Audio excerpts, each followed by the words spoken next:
Hey, good morning and welcome to a very sunny Augsburg in Germany for the third World Cup of the 2018 season. Mi senti Matthew? Sono alla Sì, cuffia sì, 2. sì, ti sento bene. Andiamo? 2. Thank you. Dai. Bye, bye.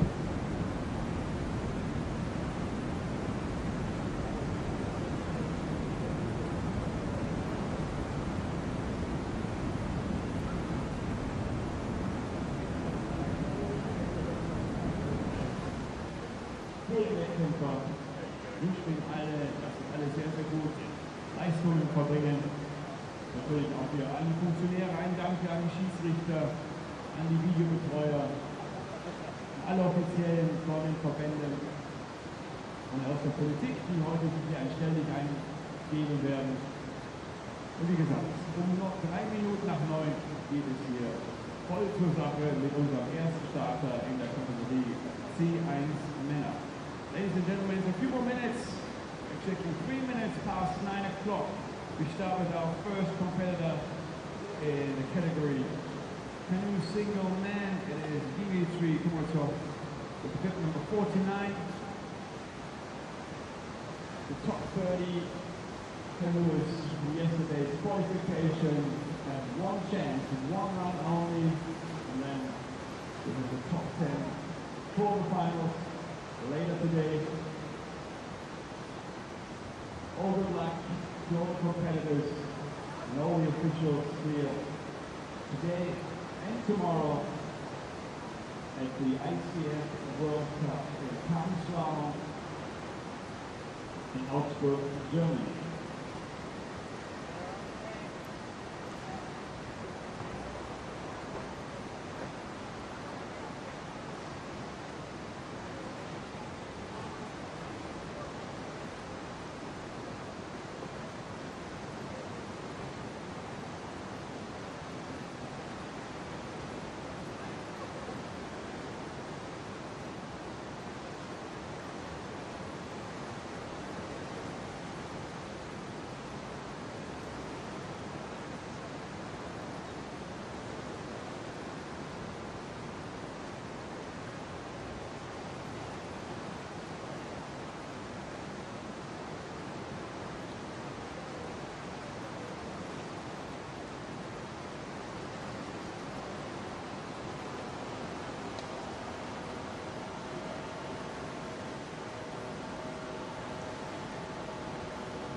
encore la monter, il veut la monter encore plus.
Hello and good morning and welcome to Augsburg in Germany for World Cup 3 2018 ICF Canoe Slalom.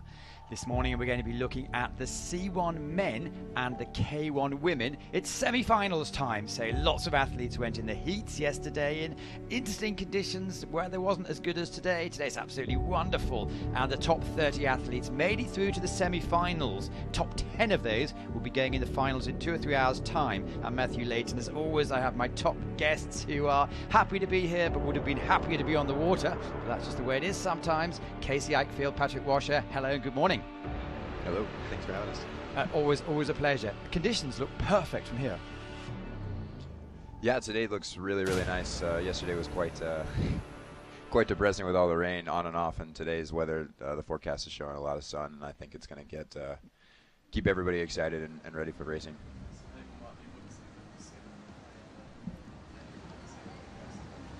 Well, it's a great course. It's legendary. In fact, we've been here since 1972, the Ice Canal. It's been interesting this week because there's a lot of lack of water. So there's been limited time that the athletes have had on the main course. I don't know if that's going to come into play, but this is the actual course we're looking for.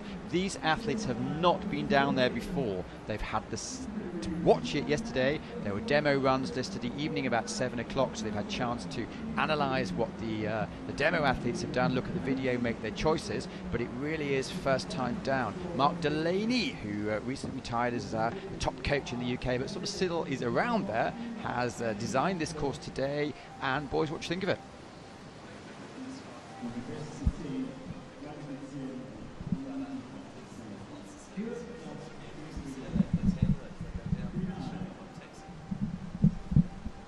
Well, this is the start list. We're going to see these 30 gentlemen competing today. Dmitry Kametsov came 20th last week in the second heat, which made he didn't get through in Krakow. Let's see if he can do it today. And as we see going down here, there's a lot of big names that you'd expect to see in the end of the actual event. With the fastest is Sidiris Tassiadis, which I suspect is a surprise to no one. Yeah, no, local homeboy knows the course very well. Interestingly, I think I counted before, there was only 3 paddlers not ranked within the top 30 at this race who made the semi, so it's fairly standard, I would have said. Kametsov now, as you can say, world ranking 121, which is good to see him in this level. Let's take it away. What's your initial thoughts, Casey? Have you seen him before? I've never seen him. I've seen him a little bit.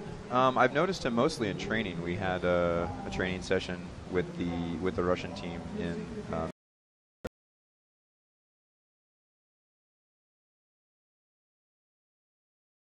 That was nice and smooth there. I'm curious to see, actually, honestly, I haven't seen the entirety of the course yet.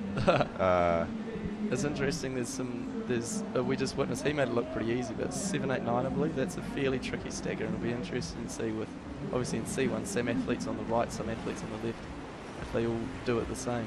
Right, absolutely. I'm wondering a bit about the direct versus spin for the lefties in that move. Yeah, and the gate sequence you just witnessed, perhaps more game righties may well try to go direct instead of the spin. Yeah, I think that's probably pretty likely. What I'm seeing from this course is it looks pretty classic Augsburg. Yeah. You know, we've been racing on these venues for so long. At some point, you're bound to see moves that you recognize or are fairly similar to other ones. But I like. I just generally like racing on this course here. Yeah, it'll be interesting to see too here the athlete, the gate Dimitri's in. Sorry, whether anyone tries to do an S up from left to right or if everyone does it as he has. First through in 109 seconds, so it's a good 15 seconds longer than last week. Does this come into play, or are you all so fit it doesn't matter? Definitely comes into play with me. Less so with Casey, he's more of a specimen. Vitas Gerbas, this is a real client. He's been around forever and a very accomplished paddler. Yeah, absolutely. So I think that we're, you know, I don't want to speak too soon, but I think that we're definitely going to see some considerably faster times. Our young Russian paddler that just went down, he certainly, I don't think had a bad run, but you could see that the power was just a little lacking. These guys are going to keep the boats running more and maybe even a little more smoothly. All right, so our first lefty, and he's choosing for the spin, had a bit of a low line. into 8. The water there is so boily too and so turbulent. If you're not flat, you can really get punished quite severely. Absolutely. It's a lot harder than the first two made it look. Yeah, it's really interesting, you know. In a lot of courses, we can sort of get away with the imperfections of our technique, but places like this one here in Augsburg, it's just, there is no room. Meters where you want to. So they're updating this course a little bit. I believe they do section. Yeah, I'm skeptical that they changed quite a lot from what I remember it last year. So by the time they've removed all the moss of the whole course, we're maybe looking at a slightly different beast. Yeah, I have to believe that there's some more concrete in there as well. You know, I wouldn't think that moss would slow the entirety of the water volume down. Just maybe the edges, but you know, there's a good bit of volume still pushing through there. And so here's our first S. And yeah, interesting. Did it not too badly, but it's an awkward 23 is neither left nor right of the upstream, so that's interesting. He gained a lot of time there in the bottom, you know, all the way up to the second split. He was only 0.15 up, and to finish 2.5 seconds ahead, I think he gained a lot of time down there. Maybe he was in that S. I think that it's a little more advantageous as a lefty to do the S because you've got that downstream sweep to be able to push yourself back up into the hole and keep the bow on top and not diving. Whereas the righty, you know, you're probably going to use the rudder or back sweep and just risk a window shading hardcore in that shallow water. Hope for the best. Here you're seeing a real big dog on your screens here, as you saw in the graphics just for World Rec number 7. He's been to a few Olympics with you, isn't he, Casey? Yeah, I don't think that I've been to an Olympics without him. So that's 3 Olympics from you so far, and the count has probably got a few more in it. Well, you'd think so. I know, of course, from Japan. He lives in Slovakia, and I mean, there's many stories about it, but he moved there when he was quite young. He was quite courageous, I suppose. I think he was 16 or something. And he moved to Slovakia from Japan, not speaking a word of it, and has really made it his home. Plans to, I believe he plans to live there right up until the 2020 Olympics, assuming he goes. Well, let's see. He's slightly up at the moment and clean still, so both athletes, no one has made a fault yet. No, I don't think there's not yet been a awe-inspiring run, but it's early in the piece. Yeah, it's really interesting to me to watch, particularly in the C1 category, where some athletes don't look like that they're moving as aggressively as others, but that speed is still there despite that. I think Haneda is one of those athletes, and definitely Martikon. Yeah, for sure. So I'll be curious to see when he comes down the course what it looks like he's doing. Yeah, well, second to last off, so he should, he did well in the quals. Yeah, absolutely. A little slow there for Haneda. I'm sure that he's not super happy with that. So he lost about 2 seconds in the second half. Anyway, Sebastian Rossi for Argentina, compact, strong. Let's see how it goes. Yeah, he became small-time Facebook famous a few years back when at the Under-23 Worlds. I think, did he lose his pedal or he snapped? Before he started. Yeah. Snapped his blade right off before the start line, threw it onto the shore, and hand-paddled the course. Hand-paddled the course, which was awesome to see. Which is the same as Matis Polacek did last weekend. Oh, right. Yeah. In his kayak. Yep. Yeah, no, it's always nice to see. Well, he had a paddle, didn't he? But he effectively he had a canoe paddle. He's done that really nicely, carrying speed with, and if you can see, if they've just done one turn through that gate, they've typically done that quite well. So if you're needing multiple turns, you've kind of cocked it up a little bit. Don't know. Right. Despite what the split says, he's doing not too badly. So from the camera, it looks like it'd be shorter to go left of the big rock, but clearly the water flow the other way. Yeah, and that other gate forces your hand, gate 12. Yeah. Oh. So there's kind of that concern where you have to do those turns as a righty, or I mean as a lefty if the hole's on the other side of the river where your turning stroke is on the upstream side. It's really easy to trip over that paddle blade and lose that balance as we saw with Sebastian here. But he recovered it fairly well, but that was definitely going to be a little bit of time there for him. So he's going to have to push it through the rest of this course. We're going to see the majority of the women switching on here. It's more and more men are switching. We saw David Florence in his first one yesterday switch a couple of times. I believe he's practicing more and more and more. Yep. In 5 years' time, will you all be switching? I don't know. I think that some of the boats, some of the canoeists are purists and they want to stay on their one side. And we also have to think about like how much time it's going to take for us to. No. 2 second penalty, and it's all gone wrong. So much trouble there. Once you're And stuck that's kind in of the that, concern for the righties there in that taking the S turn there. You just got to be really wary of those edges and where the blade is. And as you're alluding to earlier in the course, catching those holes, edge stability is such a crucial thing, being stable with your boat and choosing an edge and sticking to it. And the further down the course you do, the harder it is to do that, you know. So Thomas Rack, Absolutely. by definition, in the Czech team, you're good. Let's see how it goes. yeah, quite a fiery paddler. Definitely an athletic specimen with quite a cool matte boat I've seen. Nicely into 5 there. So that's fast water, isn't it? Coming under the bridge, it's really flying down. Definitely. Yeah, absolutely. Nice turn there. Done that Good feeling height nice. above 8. The best ones, if you want, oh, nice. Nice split time there. Best ones through that stag will look like the boat just doesn't stop moving, and it's deceivingly fast. Good momentum around the top of that rock there. If you aren't careful there, it's super easy to get kind of pushed up on the flow of water that's pushing back upstream off that rock, and it really drags on the boat and causes you to lose a lot of the momentum. That just means a lot more work trying to get that speed back up there. I couldn't agree more. So far, old Thomas is doing not too badly, one would say. Yeah, keeping the momentum moving well.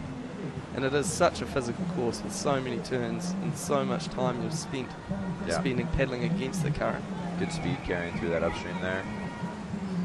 Once you've negotiated your way through the bridge, there's no relaxing, is there? It's the fast bridge. Yeah, well, I mean, there's no real relaxing.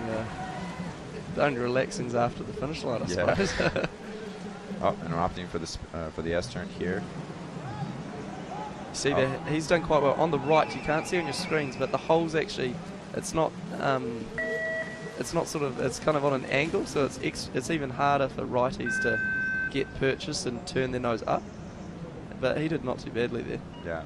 I think that the key for the righties with that S turn is going to be trying to stay as far left as they can and almost getting up on the backwash a little bit and then kind of firing down it, because if they stay in that hole, not that it's impossible, but they're risking a lot with that upstream wave. Couldn't agree more.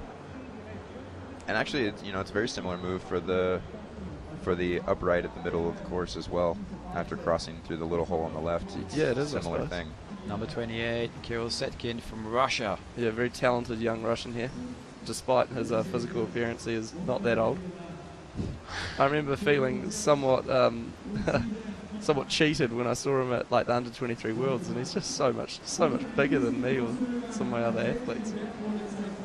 But yeah, no, certainly a specimen. And up on the split, so good on him. Very nice composure. If you see, his body doesn't really rock around very much. He is usually somewhat in control. It's, feeling nice to watch. Yeah, and that's something that's very key on this course. Just as minimal extra movement. Yeah, that energy conservation. Yeah, a little bit on the tail there, and that's cost him in the crossing. But nice push there to get out. So the rules are you can push against rocks and do what you like as long as you don't hit a gate. Yeah, more or less. So he's a little down on the split now, and I think, 2 seconds first, one's took out 17. No. Yeah, you can see that he's starting to lose a little bit of that composure. Now there's a lot. It's the score gone wrong, hasn't it? Unfortunately, we all have those runs we'd rather forget. Yep, absolutely. But you can kind of see he was starting to lead in a little bit where he was having trouble getting the boat to be moving the direction he wanted to. And that could be a real problem in C1s, not having as powerful of a stroke on the opposite side of your main side. Sometimes that boat will want to slide around a little bit. He's just risking it now. Yeah. And it definitely didn't pay off. Yeah, somewhat unfortunate. Nice to see There we him go. attempting to finish the course, though. That's a boy. Never nice when you see someone get a bit stroppy and give up. Well, we only have a certain time between athletes, and we're going to have a look at Roberto Calzagari from Italy. Yeah, super talented, super exciting. He's a favourite of mine, and I think the back of his boat now is modelled as a pizza, maybe? Yeah, I mentioned to him that it looked fairly tasty, and he just laughed at me and paddled off. Yeah. No, he's been good for a long time. He was a real talented junior, talented under-23, multiple under-23 world champion, I believe. Nice bouncing into the upstream there, keeping the boat under control. And doing this pretty nicely. Yeah. Turn there. I think that initial turn in the gate just before where he is now is easier on the right because you're on your onside. Where on the crossbow it's harder to get the nose turned up in such a fluid motion. Yep. A little over a second off the split there, but there's plenty of time left in the course to gain that back and then some. For sure. They're accelerating over the back of the eddy quite nicely. Taking a slightly wider line than some, but it's more or less paid off with good speed into that. Using the punt again. Just to get, the punt gives you a bit better exit speed, because you can push rather than having to pull on this sloppy water. You can see it's 2 seconds back. Yep, that deficit seems to be growing. I think Gerbash had I perhaps underestimated how good his run was. Yeah, it seems so.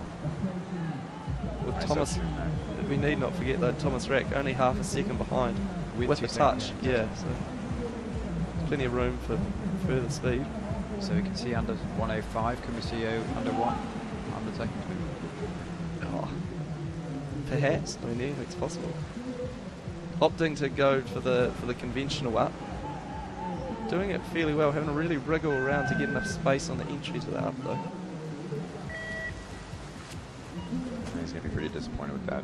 But yeah. And it's difficult to tell on your screens, and it's difficult to tell when you're paddling, but time can sap away so quickly and so easily on this course. Yeah, absolutely. So first from the People's Republic of China is Shu. Yeah. Going up, China has so much depth to their program, so many artificial courses that there's a lot of athletes I personally have, never seen of, and they can turn up to a World Cup and do really well.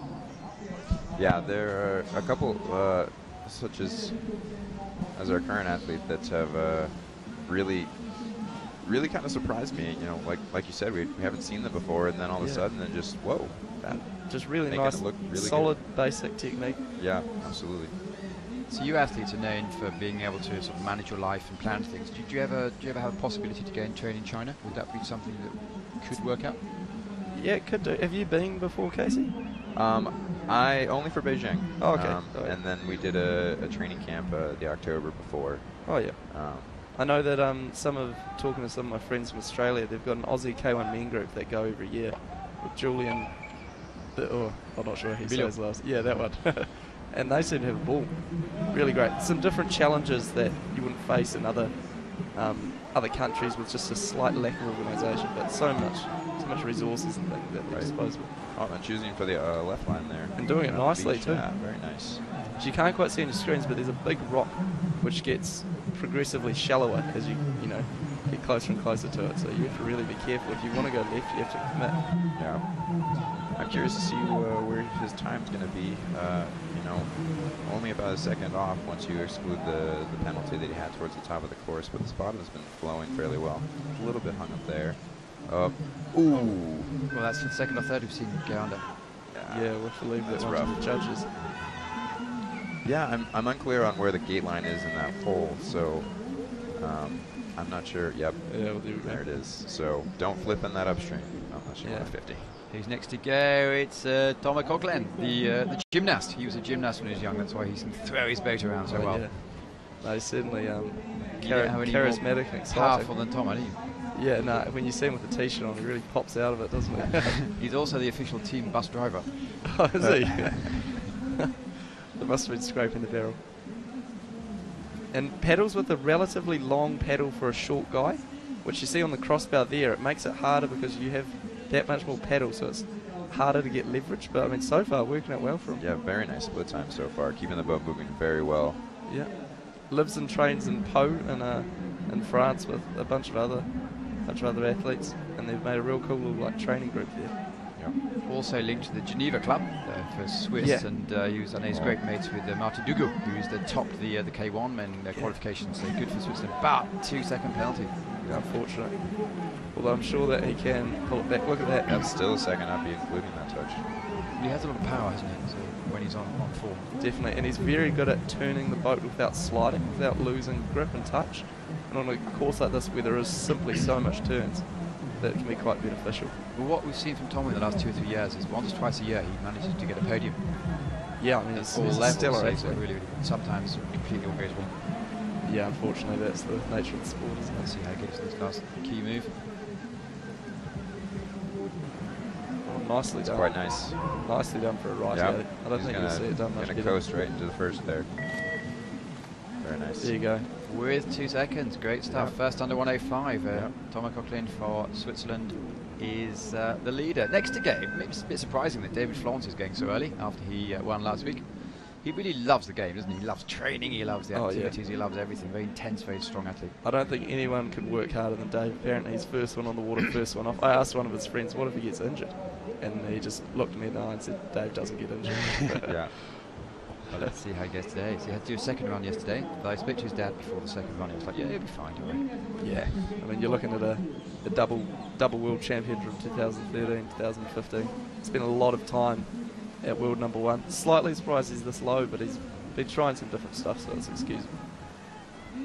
We spent a lot of time in Australia trying out the cross paddling. Yeah, he's one of the first main guys who's started to opt for switching. He spends a lot of time training on his bad side. Yet to see a swap. Twice yesterday, apparently. Yeah, and it worked alright. He has such a physical style though, and he's such a specimen. As he gets older, it does become harder to maintain. But if anyone can, it's Dave. Yep. Oh, right, 2 second penalty. Previously, there was, and a few years ago, he was. Oh, there you go. There's his swap. He was doing C1, C2 with Richard Hounslow, now a British coach, and C1 flatwater sprint. So very demanding, physically and mentally. Yeah, that was interesting there. I think that he may have actually planned after switching to go to the left of the beach there, but fell a little low into the last down, and it kind of forced his line back. That was very quick and tornado. Yeah, nicely done. So he's going to be in touch. Yeah. Sort of slightly down on the split. A little trouble there on the eddy line and curler, going for the traditional upstream. Nicely done. You see, he's spent so many years on the right side. He still favours the crossbow and tricky moves like that. No, it's probably not going to be his day. Yeah, a little behind there. We'll see. It leaves. Someone's going to be happy with how competitive that time is. Juri Lenacic from Slovenia, first Slovenian down. Another one of those awesome Slovenians who just make it look way too easy. So smooth. So in control. There. Keeping the boat on top of the water up there, which is really, really tricky in that type of water, but super beneficial for the time. Definitely. And the water names being slightly inconsistent sometimes. Yeah, absolutely. Can surge quite a lot and change.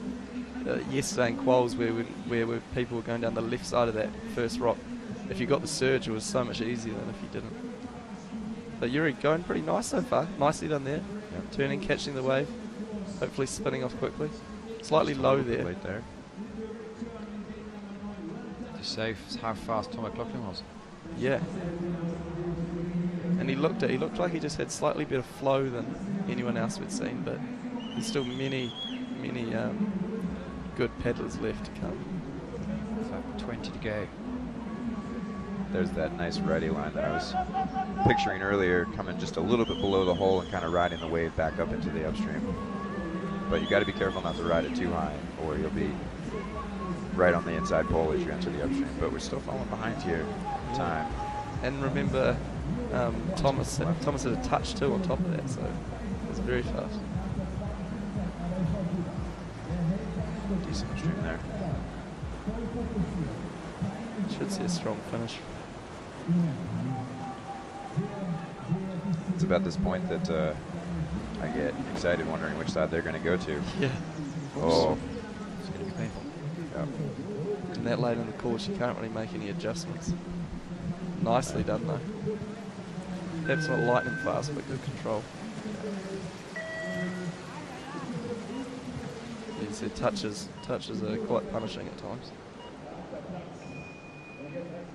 All right, Stefano Cipressi. Oh. Oh, cheapo.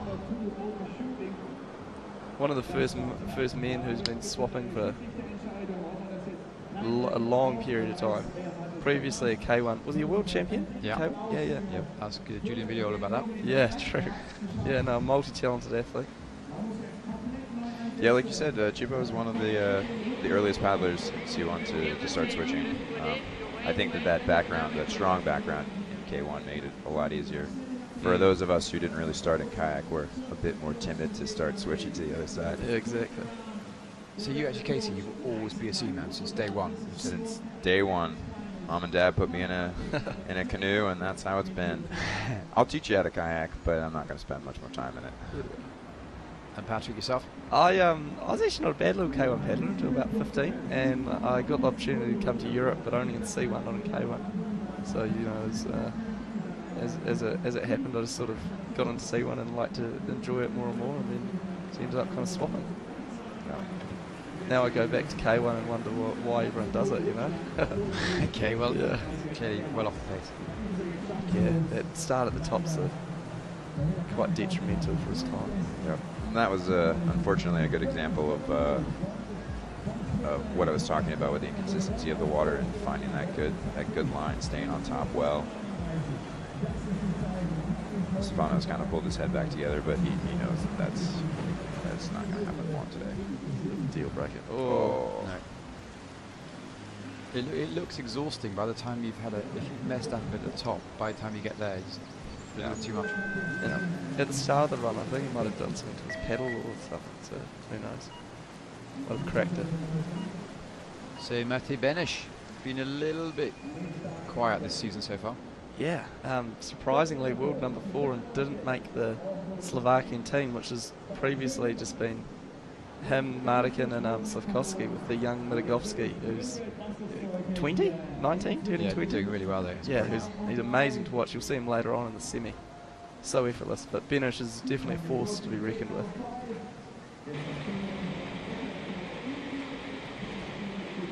Doing fairly nicely. Yeah, he's a very interesting paddler. He's had to adapt to just his sheer size. He's definitely one of the larger paddlers on the circuit, and I think in some ways he was so dominant for quite a few years. He kind of changed the sport for C1 in that he proved that you had to be strong and have good technique. You couldn't just have good technique and you couldn't just be strong. And incredibly long limbs. Yeah, so I mean he's lifted the bar. yeah. And it's easy to cut him down, but it's a tricky course. It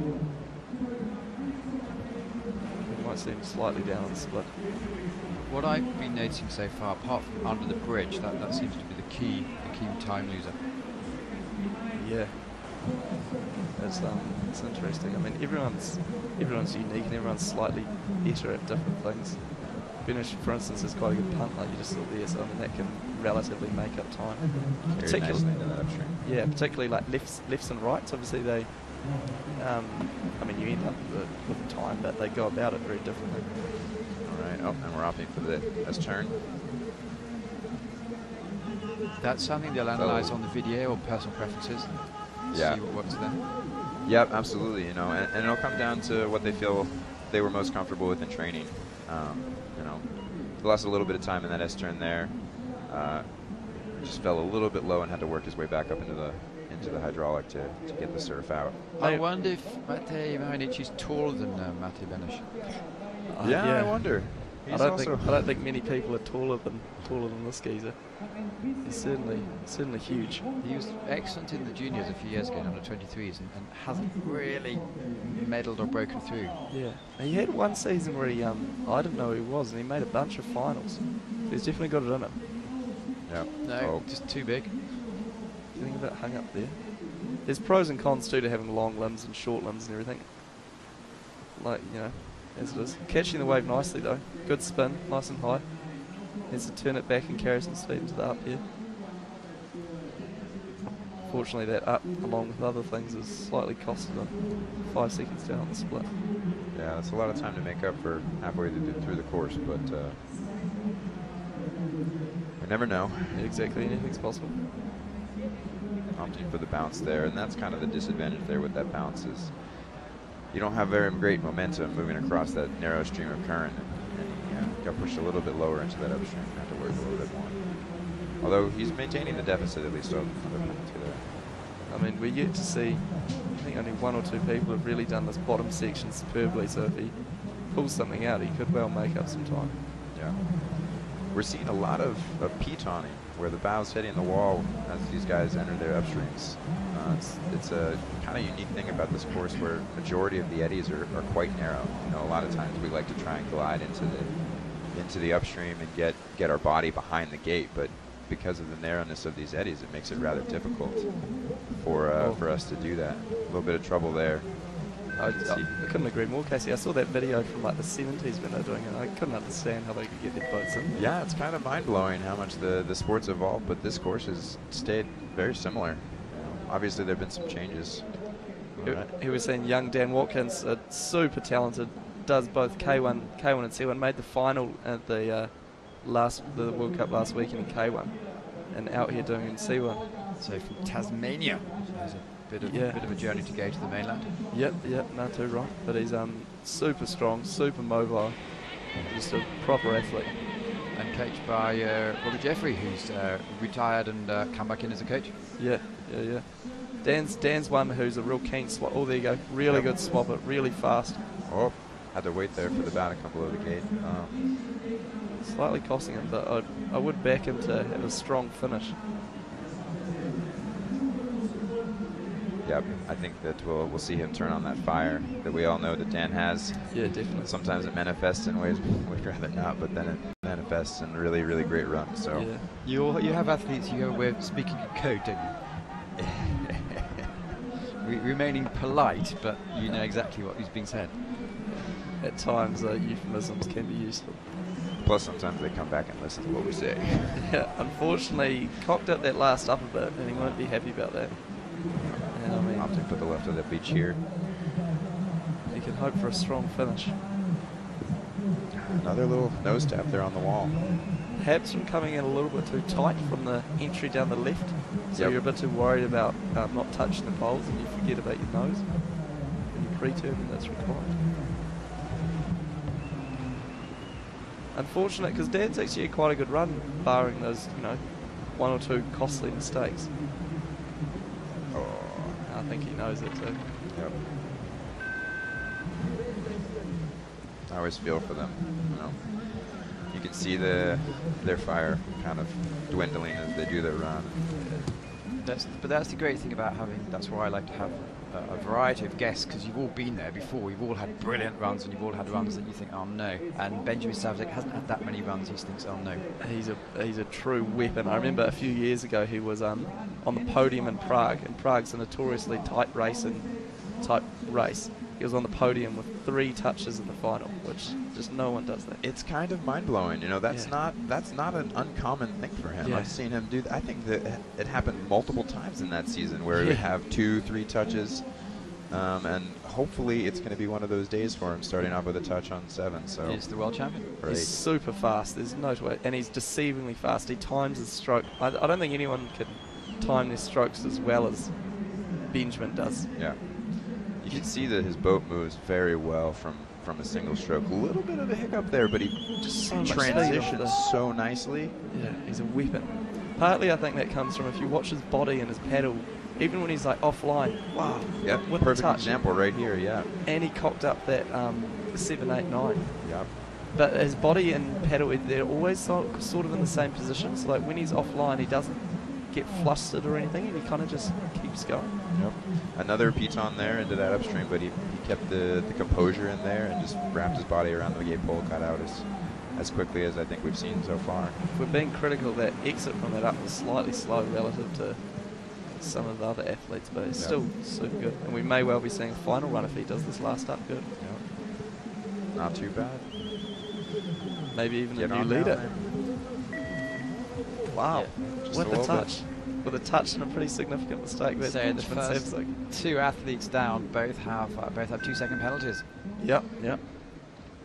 So far it's Savchek, Coughlin, Gerbas, Benesh, Rak, Florence, Hanida, Kamasov, and Colin Zagari with Yuli Lenacek just missing out so far, but there are more halfway through. Ryan Wesley is having the season of his life, European champion, and is a cool, calm customer, still very young. Definitely. Super talented. He has similar talent to Benjamin Savzik's, shown in different ways. He has a different, more aggressive paddling style, but I know one of the British coaches said that if they set a course and Ryan can't do it, no one can do it. You see there, just controlling that pressure on the crossbow so well. Few athletes can do it that smoothly. Waiting for the turn, so he turns nicely, catches the wave, can spin high. Something that I've been interested about, and Ryan's a good example of it, is these new paddling tops where a lot of the flotation is in the skirt. It's interesting for the C1s because we have so much more outfitting around the knees. The flotation in the skirt can be pushed up, and Ryan is one of those athletes where we see that extremely, or on the extreme side of that, where you can just see like a lot of raised foam skirt there. Yeah. I always was concerned about that, but he seems unconcerned. Exactly, and go back a step, you see just how fast Savzik was, with Ryan being up on the first split and then a second and a bit down on the second one. Yep, nice upstream there and avoided the piton. Running into this up quite nicely, keeping the boat moving well. And we should see a pretty 14 there. Third place with the Olympic champion coming up next. Yep, time to wait. I wouldn't be too surprised if you see Ryan in the final with a time like that. So here's an interesting client. He used to be based at Pau, then said, "No, I had enough." Went away, got his own coaching unit, and won the Olympic gold. Yeah, he's been around for a long time. He's got some world titles under his belt.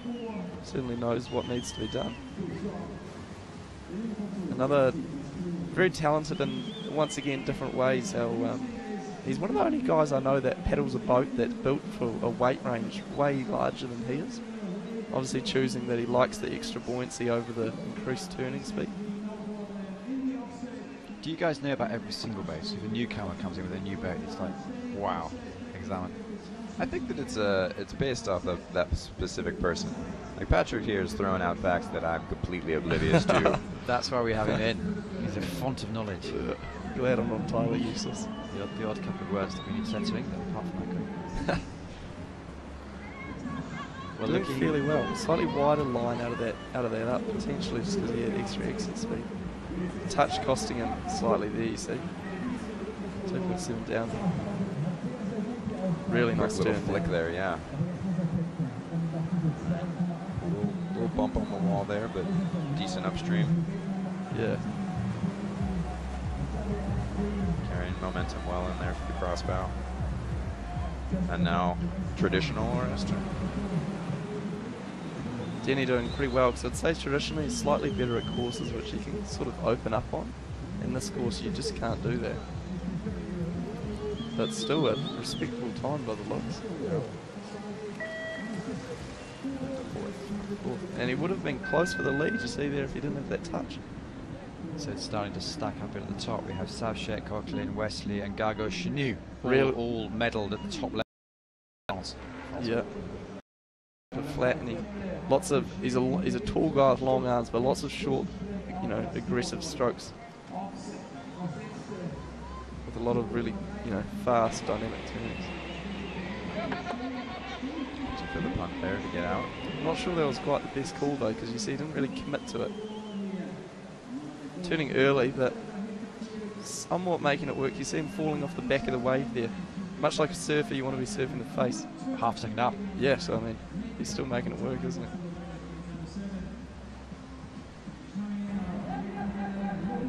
Nice little dodge there around the gate. Making sure to avoid that pillow of water coming off of the rock. Exactly. Nice little bounce here. Doing Just nicely a little there. bit of overturn, but the bounce off of the wall kind of, I think, helped him there. Kept him from turning too much downstream and losing that necessary preaching to get out quickly. But we've lost some time here. Slipping off that wave, he's going to have to work it onto it. Opting to go down the right, because on the right side of the rock, because on the right side, paddling on the right side, you have to do that big turn on the crossbow, which is just a bit much. Do you have training sessions where you push off? Those things are natural. Some people would. Depends how. Some people like to learn. Some people like to. Everyone. There's so many different paths to the same end goal. Some people like to break down techniques and just repeat the same technique over and over and over until they figure it out. And other people just like to do courses and gradually get better. Well, moves into 9th rank, so it's starting to be fairly tight at the top, but we're not going to see Pierre-Antoine Thiard in the final, unfortunately. And that proves just how fast Savsek was at the bottom. Savsek went 3 seconds. Lucas Rowan, we've seen him in, I think, all semi-finals so this year. Yeah, an awesome young paddler. It'll be really exciting to see where he goes in the future. Only 23 and ranked so high. I was doing all the demo runs faster than most of the athletes last year in Prague. Yeah. Yeah, the Czech team's always so challenging to make because there's so much depth. Just similar to the French and German ones, how really, really good paddlers can miss out. Carrying very nice speed through that upstream there. Just a little tight though there on 6. That's going to cost him. Working to stay on that wave. Whoa. It looks to me like he's starting to adapt a little bit of the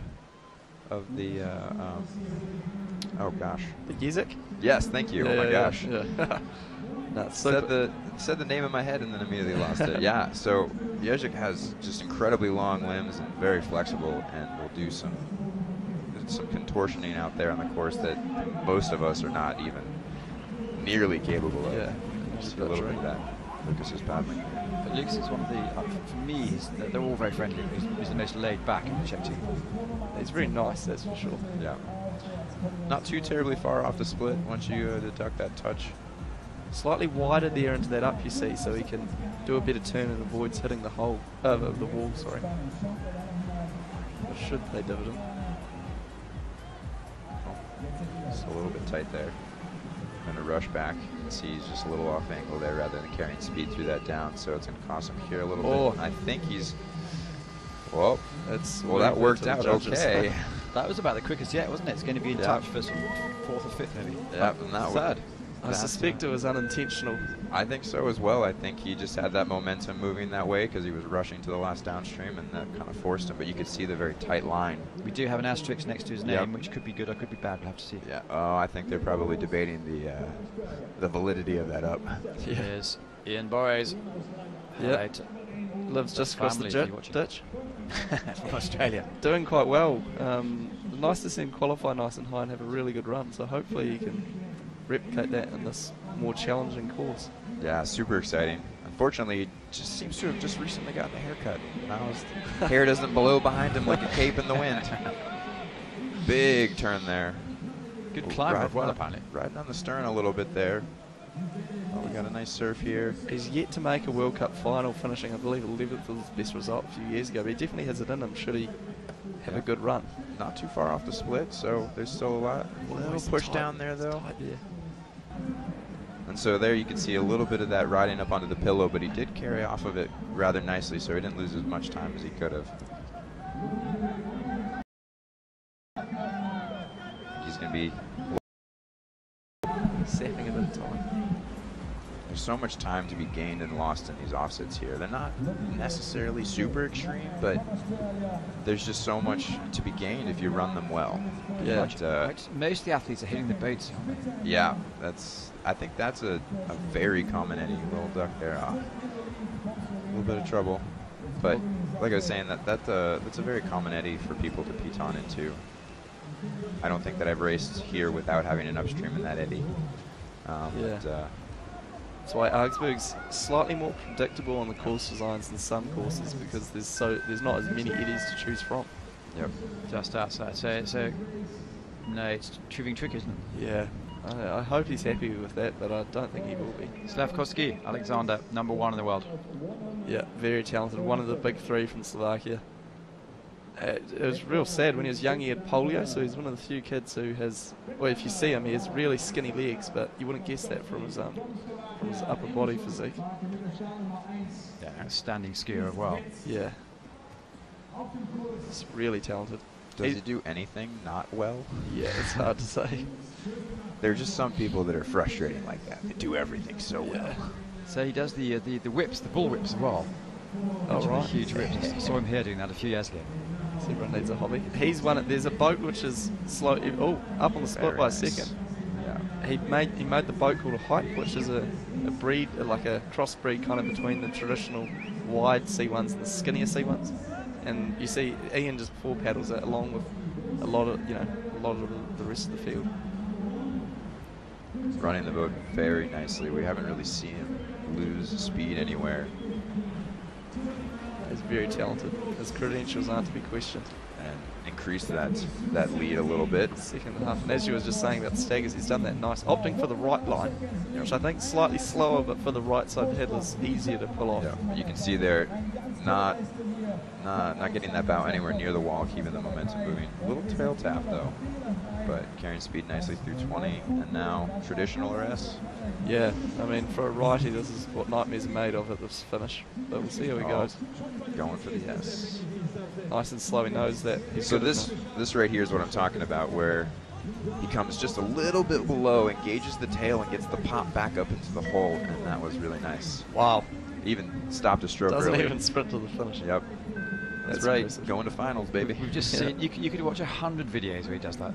Yeah. He's Benish is the so good. #1 criminal, because usually he has blinding runs in the semis, and he knows that they were blinding, so he just kind of buttons off a bit at the end.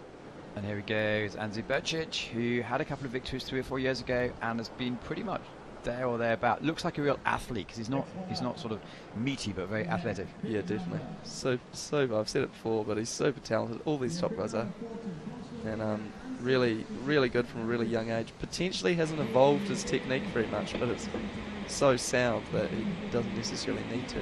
Just a little caught up there in the upstream. One of the only ones, I believe, who's still paddling a what else. Not many people still paddle those boats. I mean, Tony made that way back in 2011. Yep. Well, a lot of trouble here in this stagger to the upstream. It's going to be a lot of time, including that touch. It's unfortunate. Hopefully you can up the ante a bit and still have a good run. Good push through here. Nice little punt. That was very quick. That was well done. And here comes that split already. Before we're even to the split, already 5 seconds down. Yep. So we should have our first qualified athletes, and Alexander Stathkowski and Benji Savchek. So the top 2 paddlers in the world have booked their places with Tomiko Glenn. Looks like, unless something amazing happens, he's going to go through as well. Yeah, too right. Exciting fight. See the leading times, 101, high 101, so you may well see a 100. With someone like Mardikin, who, while he's old, he's so talented at conserving boat speed and things, so on tight, tricky courses, he really is amazing. And as you saw yesterday in quals with some tricky staggers, he's right up there with the very best, like he was for the... I've realised he's been meddling at the Olympics longer than I've been alive. So we're getting second to last, and now it's Luka Bozic, again compact, strong, athletic from Little mystery Slovenia. move there. Yeah. He's capable of mystery moves. Get buried up. See if he can avoid that for the rest of it. Yeah. Bit of a bigger wave train for him than we've seen for the last couple of athletes. Super important in that area to make sure that you are staying on top of those waves. There's so much time to be lost if you're getting hit in the chest with them. Really nice on that up down the what we call the zoom flume. Yep. Making up some of that speed he lost at the top. I suppose because it's been around for the last 40 odd years, it is iconic, isn't it? From when you were born, if you were into this sport, you could see the bits. Yeah. Hasn't changed all that much until I started removing some moss. Because when you see it, it was laid bare because there's no water the last few days. There's a lot going on the surf, below the water. Yeah, it's so much different. Traditionally, our courses are sort of concrete square gutters with like rapid blocks, which are just kind of bollards which they stick in. But this one, it's more reminiscent of like a skate park kind of. I couldn't believe it when I saw it. Anyway, off the pace, but the top 10. Who's in 10th place at the moment? Yeah, there's plenty of space. There's David Florence is 5.8 seconds back. Yep. Yeah. Just shows how fast those top 2-3 guys really are. Yeah, if he can maintain it, that last split was fast enough to put him into the next qualifying position. So we'll see if he holds it together. The last 8 are all experienced. And he's carrying slightly better speed down the bottom than some are. So he may well make up some of that time. Nicely done there. Nice turn there. And look, the time he's really bounced back. Yep. Expecting maybe a 104 or 103. Very good. Right into second. So he really took a couple of seconds out of the second half of the course. Yeah, which I mean, well-placed aggression can really be quite good. And qualified. So good stuff. Adam Burgess lives for the sport. Definitely, or coffee. It's hard to say. but he's really come into his own. He was under 23 world champion, showed a lot of promise, and has just really cemented that and become a real contender in the senior ranks over this past sort of year.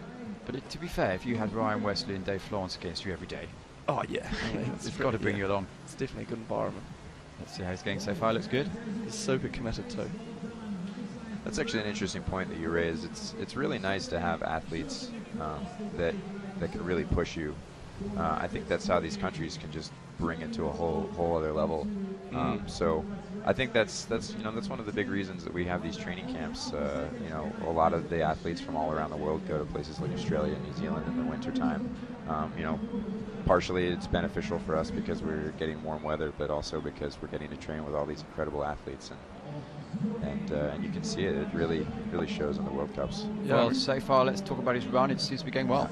Yeah. I mean, he's speed moving. He's always got a nice, fairly not conservative. Oh, well, I mean, here you go, 4 seconds down. Yep. But like we've seen, there's time to be gained in the bottom, and 4 seconds is not terribly far outside of a qualifying time so far. Yeah. Anyone with a bib inside the top 10 is a serious contender, and not to be underestimated. Well, he's not going to knock David Florence out, because unfortunately David's already 11th place on the bubble, as they say, is Thomas Rack. Oh, right. Okay.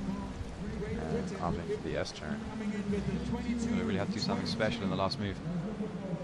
Not too bad. They're keeping the pressure on the blade, but getting good speed there for the last sprint. But 7th place. Well, that puts him in the possibilities. So far, there are now 1, 2, 3, 4, 5 athletes have qualified. He may well. Adam goes into 7th place. Ryan Wesley's 6th. Says Wesley, Burgess, Gago, Gebash, and Benesh, all huge names.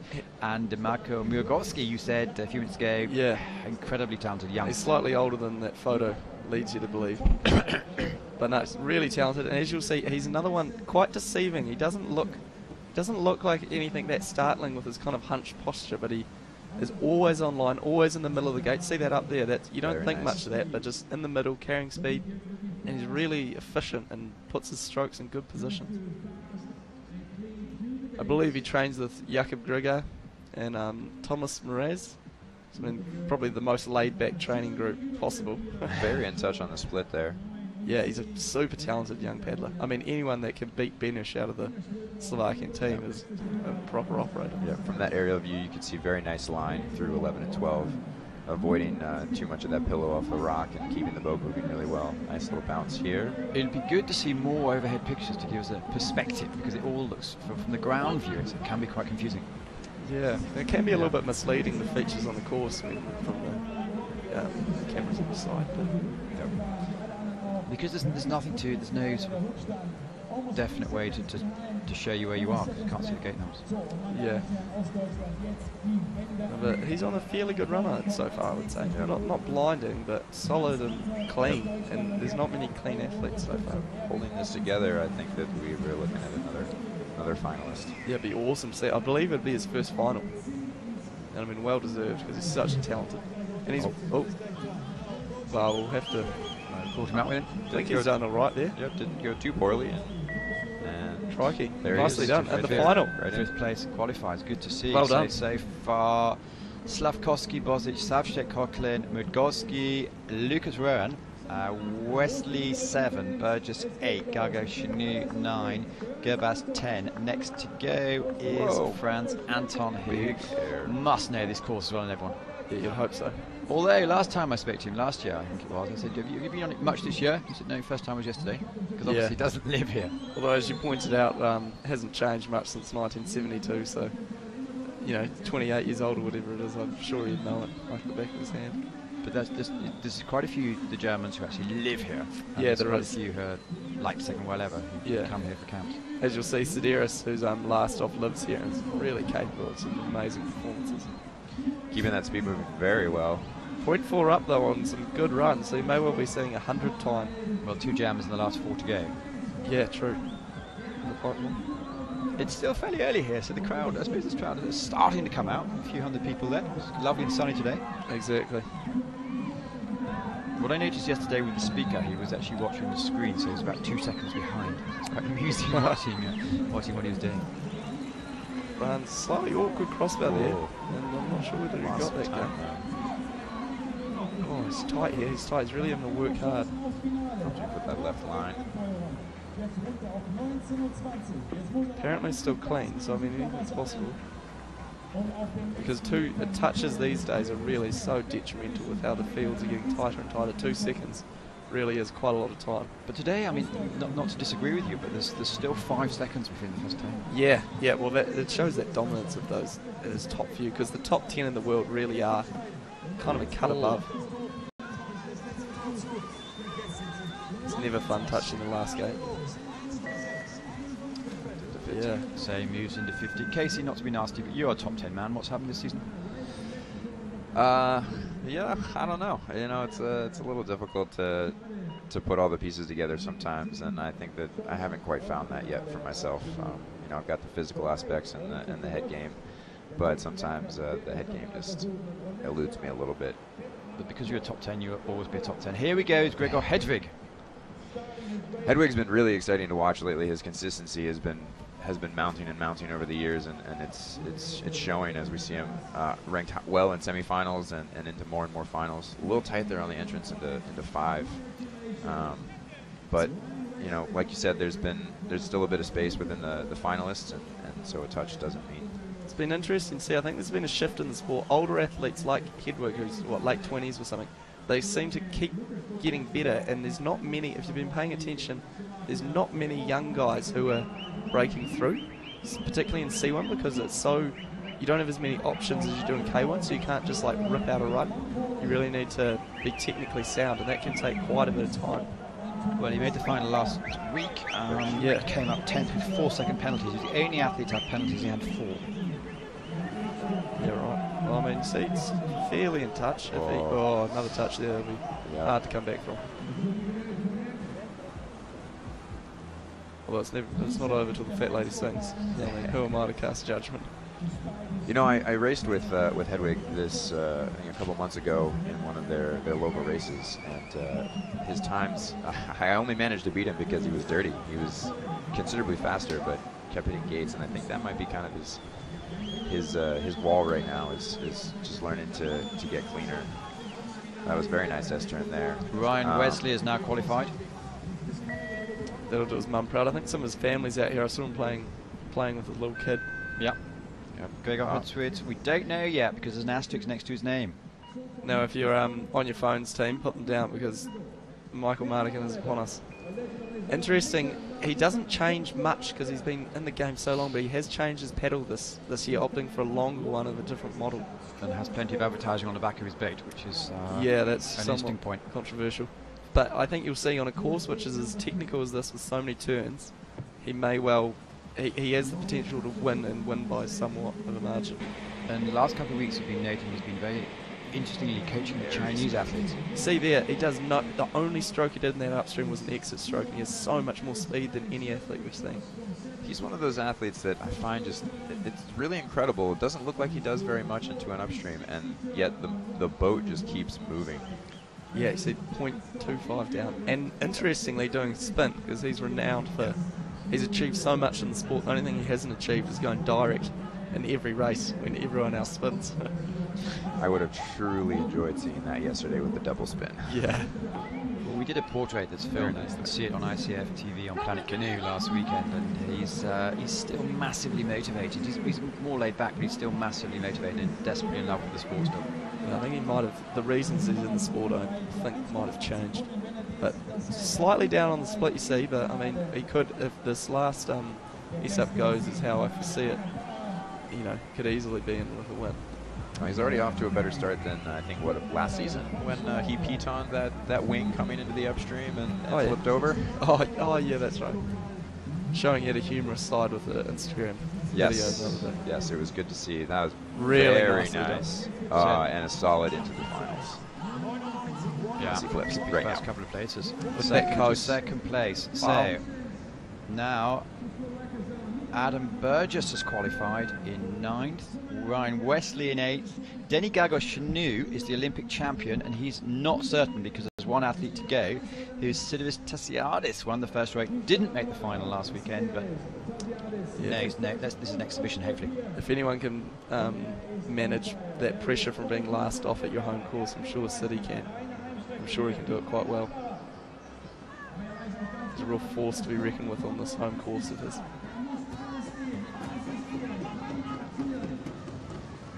Pretty smoothly so far. There's not too much at the top. Nice up. Good exit.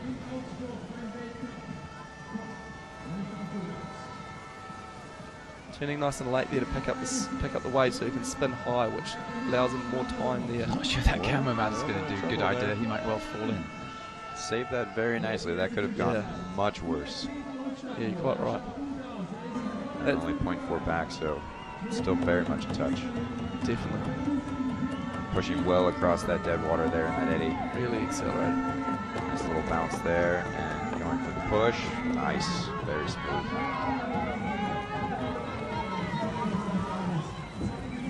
Backstroke, still using a little bit of time. He was quite offline there, and it was not that easy to get back for the spin in 17 as he made that look. All right, going for the left line. Is he going to piton? No, very nice. You hear the local supporters cheering on. So who's it going to be? Is it going to be Canoe, or is it going to be Tasiadis? It's quite a bit of time to play with. There's 5 seconds. He needs to come in less than 107.3 to make it. Going for the traditional. Interesting. Oh, not bad. It's going to be. It's going to go. Yeah, moves into 7th place. So the finalists are Slavkovski, Martikan, Bozic, Savchek, Coughlin, Migorski, the newcomer, Tasiadis, Rohan, the exciting talent, and the 2 Brits, Wesley Burgess with the Debbie Florence missing out this time, but so has Matti Benish, Canoe. So it's stacked with big talents. Yeah, Absolutely. quite a lot of spread too on the times that you see between the top 5 with 4.74 spread from the 1st to 10th. So. And it's going to come closer in the finals. Were you guys watching the finals last week with the first 6.93 of a second? Yeah, was a little amazing, busy. Amazing.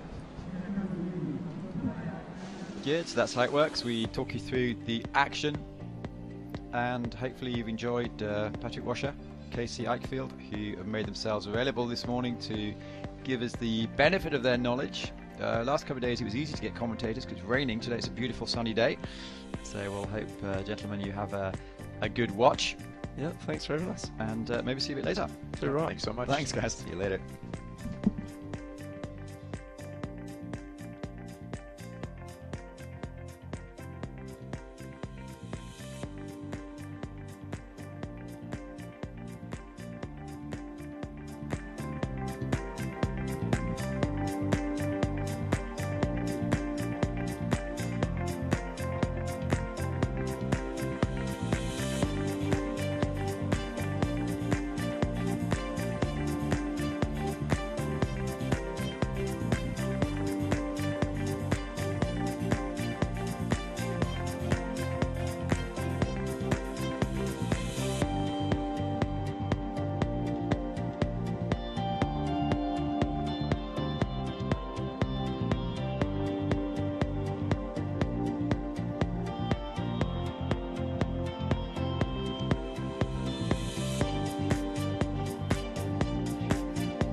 A super slow motion shots just shows the skill of these athletes and how they're negotiating their way through the course. We always try and keep you up to date with a bit of variety, so we have regular guests. Tyler Smith, you've been pretty much ever present this season from the USA. Thanks so much for coming back again. And a debutant, Fredrik Weiland from Sweden.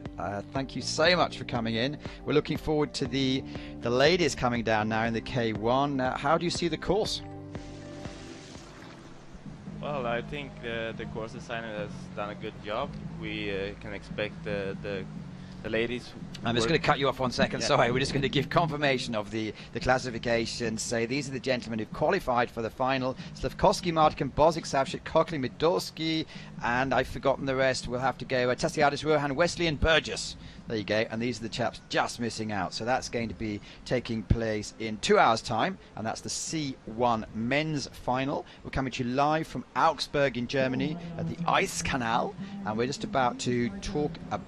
Well, let's see what comes up in the graphics first of all. The next event scheduled is going to be the semi-final of the women's K1. So these are 30 athletes that have battled through from yesterday. 20 came through in the first heat. 10 had to really go through the stressful moment of coming through the second heat. And Ada Novak from Slovenia is the first athlete to go off. It's in reverse order of the order they finished yesterday. And then we're looking to have some of the big names here. Olympic medalist Luca James in there, Kimberly Woods, where we can name them all really, can't we? They're all top athletes. And Marilyn Shaw is way down, but she's still the Olympic champion. And Katerina Kudjova from the Czech Republic, world champion in 2015. Great to see her back in there. Ricky Funk, who, not a great surprise, she's up there. Jess Fox, can she go for another victory? It's going to all play out in the next hour or so. So yes, sorry, back to you, Fredrik. How are we seeing the course? Yeah, like I'm trying to say was the course designer has done a good course where you can use the water a lot, so we will see who can, I guess, use the water the best. It's been difficult, hasn't it? 'Cause there's been no time to relax. They can't just say, look at the view, like you can do in Liptovsky a little bit. Here it's bang, bang, bang. Ada Novak, who's been on the scene now 4 or 5 years. Her father was president of not the Tatson club, but another club in Slovenia. Let's see how she goes. Yesterday we had an upstream as the very first gate and some really boily water, and today there's just downstream gates. So I think everyone's much happier, and you're able to start your run focused on other things rather than jumping into the first gate and having to deal with some nasty water. So Ida's having a great start. And here we come to the first tricky combination, I think, where there's a spin gate in the eddy. She's doing this really nice, picking up a touch there and a little bit low. We saw with some of the C1s, they were able to turn before the gate and slide right onto the wave really fast, and Ida was a little behind and had to paddle back up onto the wave, and that adds a lot of time.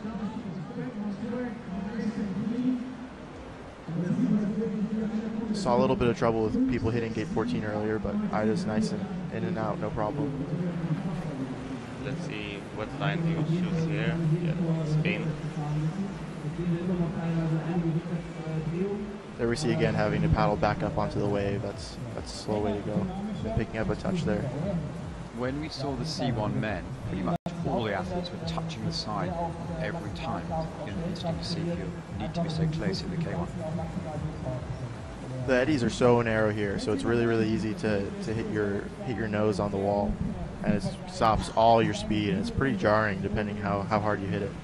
I think we'll see less of that with the K1 women having the two blades. It's quite easier to avoid the wall, but certainly someone's going to hit it.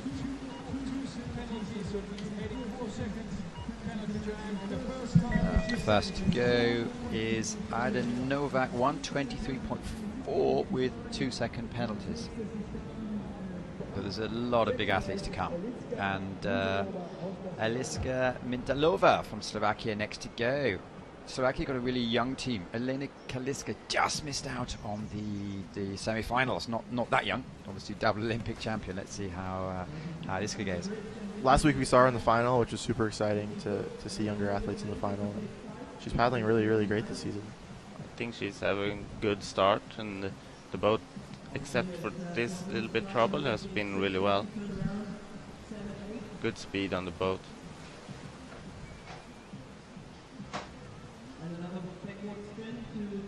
So she's deciding to go down the course backwards, which I suppose is interesting. Yeah, she's ending up backwards a lot. Not to her plan, I would guess. But I think the recovery was pretty fast there in the second spin, wouldn't you say? Like the recovery was... Yeah, I think she made it really well, even though it wasn't her plan.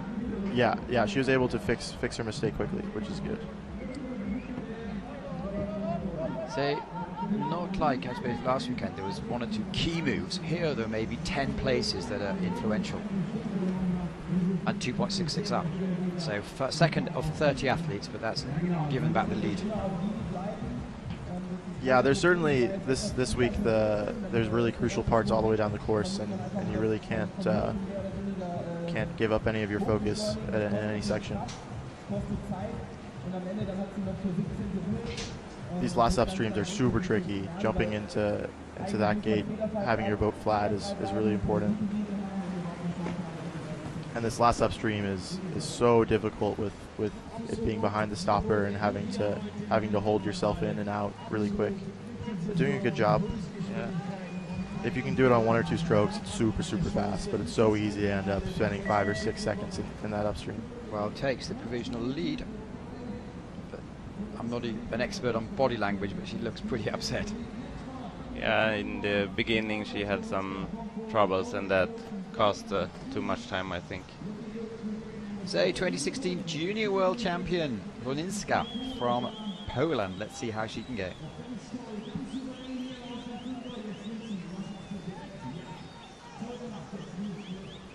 So they've come under the zoom flume.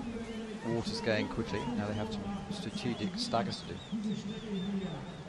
She's managed them quite well. And let's see how she will do the rest.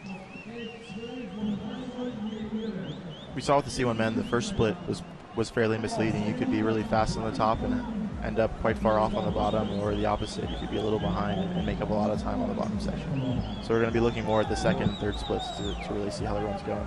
That was a big sweep.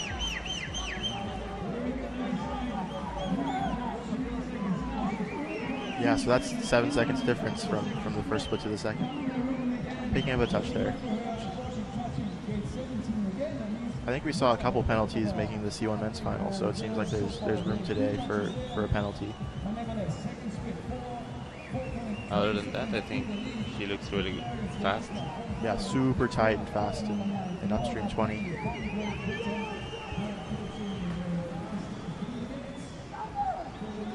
If she's going for the S move in the torpedo to stop her. Ooh, I'm struggling to get her head in there. Yeah, no, that's 50-second penalty. That's been quite deceptive, hasn't it? A lot of the athletes have been struggling. We can't exactly see the line. Yeah, the upstream is pretty high up in the stopper, so if you come too close to it, you get pushed down, and then your head might be on the wrong side. Finalist from last weekend, Fiona Penny from Great Britain. Let's see how she goes today.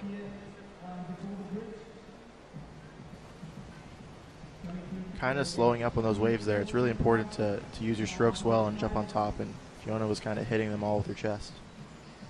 But nice into that upstream. Really sliding out in gate 6, not quite what she wants. And the spin. That was really fast. Nice turn on the back of the boat. Well, that's 7 seconds up on the rest, so it's certainly doing something well. Well done, Fiona. I didn't expect that, really. Oh, she just went right of that gate 11. Yeah, got a little too impatient and was ready to go to 12 before she was through 11. So she's given some time back there. Yeah, that's going to be any lead she had for sure. Just a shame. The top was quite nice, as we saw. Yeah.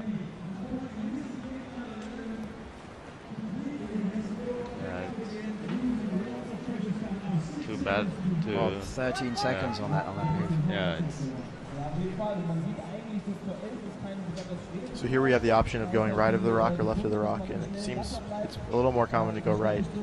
I'm not sure what the time difference is really, but I think it's certainly easier to go to the right. So I think a lot of athletes are opting for that and just trying to keep their speed up. We saw a lot of C1 going to the left. I don't know if we will see some other woman go on the left side. Opting here for the normal upstream. I think it's a little faster, but much trickier for sure.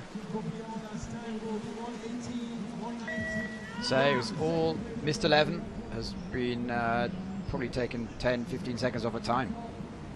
Yeah, without having to go back around for that gate, she'd be far ahead of the rest of the field to this point.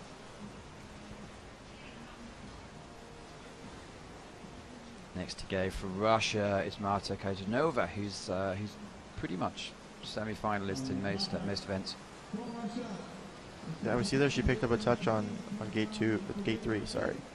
And there's really no space to have those early penalties with how easy the gates are in the first section. And now dropping low also into the upstream. Maybe costly as well. She needs to pick up the speed and do the rest really well.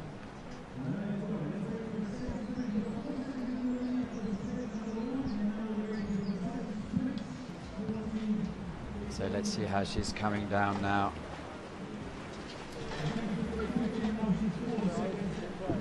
Yeah. Now we see if she go on the right side, yes. And like most, punting off there, keeping the speed of the boat is good. And also that was a nice upstream. So here she comes nicely. Amber, what do you think? I think she's got good speed on the boat. It looks like a really hard course to keep the boat running through all the moves. Some people are choosing to do an upstream here instead of an S because you're less likely to fall off the back and stop it, but I think Marta had some problems. Well, are we going to be not probably going through yet? 6.19 off, so Marta Kojanova. And yeah, we've just thrown you in, Amber Maslin, sorry, great debut. How are you feeling this weekend? Really good. It's been a really good learning experience for me. I've never been to a World Cup before, so it's really scary on the first run. And I had some touches on my second run, but no, everyone's been really, really welcoming, and I feel like part of the Slalom family now. Well, you've got 30 seconds to give us some commentary. It's Tong Li from China. Tell us what you're seeing. She's already got some good run on the boat coming out the up at Zoom Flume. It's really hard to keep the boat running through this section. She got that spin really nice. Oh, it's picking up a touch, close to. But it's really important to keep the boat on top of the water through this section. She's doing it pretty nice just now. I know she had a touch, but and then she can accelerate through here. This stop is really small. It's actually really hard to keep the boat kind of flat and going nicely into the upstream. Then there's the eddy is really small in, so yeah, you have to turn very close to the gates. Yeah, it's so close to the wall. Yeah. It's really hard not to slide up. And is this you've seen it on the telly, of course, Amber, before. Is this course as you'd think? I come here every year, but it's changed a lot at the top. It's super hard to kind of stay away from the wall at the same time as getting a nice run. She just nailed that upstream. Yeah, she went for the left line as well, and maybe it can be faster. I don't know. I think we'll see the Germans going left. Yeah, I think. Yeah. I wonder what she'll do here. S. Oof. Oh, nice. Is that a decision you make before the race or 10 meters before? I'd like to say before the race is when you sort of make a plan about it, but because Augsburg changes quite a lot, you might end up making a really quick decision based on where you are. Well, so I'm not giving justice to young Madame Lee. She goes into first place. Well done. And Emilia Hilgetova, who is an animal on the extreme slalom. Let's see how she goes in this. It's nice to see her racing another semi-final. Yeah, and she has a good start as well. Yeah. She got a really nice run through the first two gates. Yeah. Also nice over the small stoppers there. This is cool. It's really hard to keep your nose down for this section, going down Zoom Flume. Often you see athletes going too early into the up left, but she kept her nose down really nice there. It's just dragging it back for that downstream. And is it intimidating, or it's not like a Tatson where you come over the big lip? It's, I suppose you know how to control this water, especially because going at Lee Valley. I don't know, because I've not been to Tatson yet. No, but yeah. There would be some more nervous things going on in Tatsen than the Sumpflun, but it's way fun to go down Sumpflun as well because you have so much speed. So Amelie's got some really, really nice speed. yeah, she's doing a really good job so far. I hope I didn't just break it. Yeah. What athletes have, you have to understand is you cannot influence what happens from Now there. you say that, but we know. And let's see if she can stay. Some people are having trouble in gate 17. They're kind of spinning too early and having to lean back really far off the poles. But this was really nice. That was really nice, yeah. And she's going to go left. Yeah. I think this is a better one. Yeah, I think so. 2-second touch. So at the moment, the top two athletes have 2 seconds. We've had 6 down to go, and Lee from China is first. She was really tight in that upstream. She's going around and trying to keep the boat moving through these gates so that she can set up nice for whatever she decides to do on the stopper. But I think S. Time to beat 112. She stayed in contact with the curl. I don't think she'll go past it. No. But No, goes to second place. I think maybe for the final we'll see a 110. I'm going to call it. Good. We Yeah. like that. We like you to Yeah. call it. Maybe quicker. Victoria's now from Ukraine. A little bit heavy through the start, couple of gates, but she's got a good sprint on her. And here in the beginning, the water is changing so much. I guess And that's why they haven't put too many gates in the first section. Yeah, thank you. Yeah. Mark. And she'll keep her nose down here and try and not come in too early. Sometimes you'll see them using a trail to keep the nose pointing in the right direction. So the athletes haven't this week had that much time on the actual channel, have they? Because there's been challenges with the water. Normally the snow flow comes down, and it came down earlier this year, and there's been nothing recently. So they need to keep the dam volume up. And we just saw an early touch there, which has given back the lead. That's a shame because she was so fast through that stagger. It was really nice through Zumflum. Yeah. But she's keeping the boat moving really nice. I hope she keeps it together for the rest. And does it make a big difference that you haven't had much time on the actual water? It's hard to say because the course has changed so much at the top. So it would be nice if we'd had more time to practice it, but It's to be the same honest, for everyone, I think. Yeah. So even the that's Germans. Yeah. And you're not quite like Formula One drivers where you can't have like an automated practice. That'll come though, so 5 seconds off the pace. She's got good speed, but I think she's maybe losing time. Although I think there's a lot to be taken from the bottom section, especially if you can keep the boat on top of the water at the last few downstreams before the S, or upstream. Yeah. Keeping space for the balls. That's good. What do we think? Is she going to go for an up? I think up. I think up, yeah. Yeah, I think that can be faster. Yeah, and safer, I think. Although she spent a long time. Yeah, she didn't get the feel for the stopper, so she got behind. Yes. So going into 4th place at the moment, and Li Dong or Dong Li, however you like to pronounce. China first at the moment, that'd be great. And next to go is young Lisa Leitner. I spoke to her brother this morning. I said, "You're going to be around?" Nope, already on my way back home. Looking for next adventures. Yeah, he missed out on the semi-final, so Mario's driving home as we speak. She's tight in that upstream, keeping it really controlled through this downstream. See if she can be sharp on the spin, taking a little bit too much eddy. Yeah, I think if you can be on the wave all the time, spinning on the wave, you can do it really nice and keep the speed from the wave as well. Yeah, I think if you can keep the nose and the tail balanced together, you can get a really nice movement from that wave, but I think sometimes it's a bit of luck on. Yeah, it's not easy. Nice, really nice. Yeah, getting the speed from the stopper there as well. Like you said, it's tricky, small stopper. Yeah. But she managed to get a little speed from it, so it's good. I think she has a nice feel for the water. That was a really nice spin. Yeah. Lots of people are spending too much time there. Picking up a touch. I did it again. But she's going left for this upstream, which is actually really close to the wall again. 2 more seconds on the game. But she'd have been trying to squeeze as much space out the inside pole as she can. Yeah. To stay away from the wall. But she's having a bit of I wonder if she'll go go for the S. I think so. Yeah. I think what we were talking about earlier, like nice. with this S and up, I think you want to know before you go down what you want to do. Okay. 'Cause it would completely change your approach to those downs. Yeah, exactly. Oh, I feel bad because she wasn't that far off the time. Next to go is Anna Satilla from Brazil. Let's see how she goes.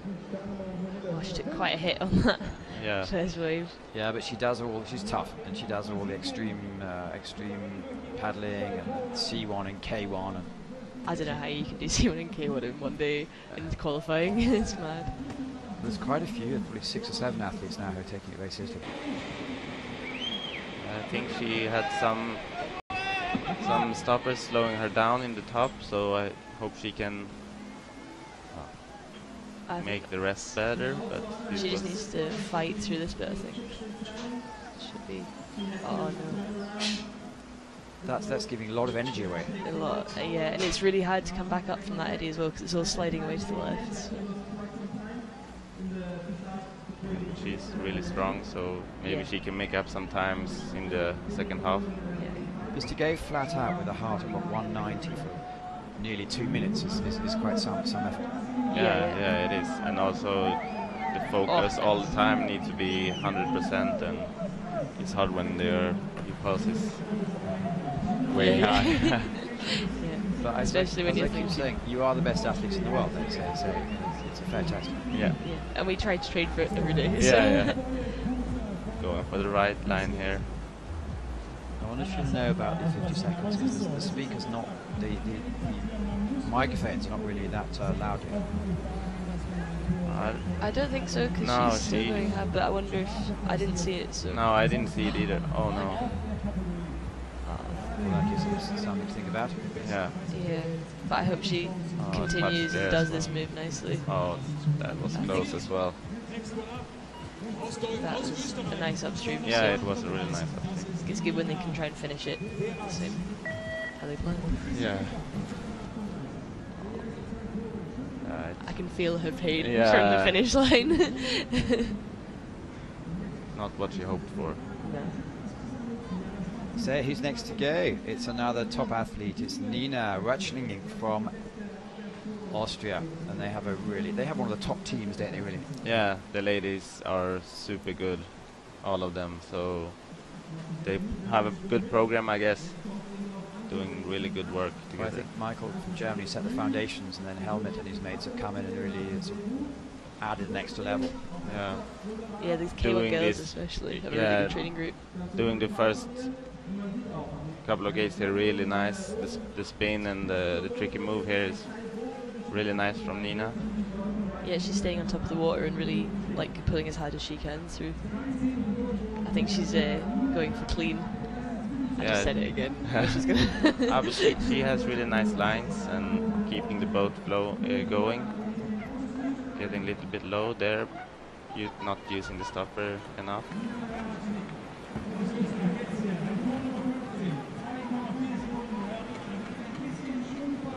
Augsburg's a funny course to be on after Krakow, I think, because Krakow feels so short no matter what course is on it. And Augsburg looks really short, but you end up going to the last gate and it's so much more lactic than anywhere else. Yeah, So she'll be really fighting now, especially to get deep enough into this upstream. Yeah, and even now they have moved the finish line 30 meters upstream, and the course is still Oh no, it's very good. long. It's so nice. So I think she'll go for the upstream here, just to watch her finish it off nicely. A little bit on the back of the stopper. Yeah.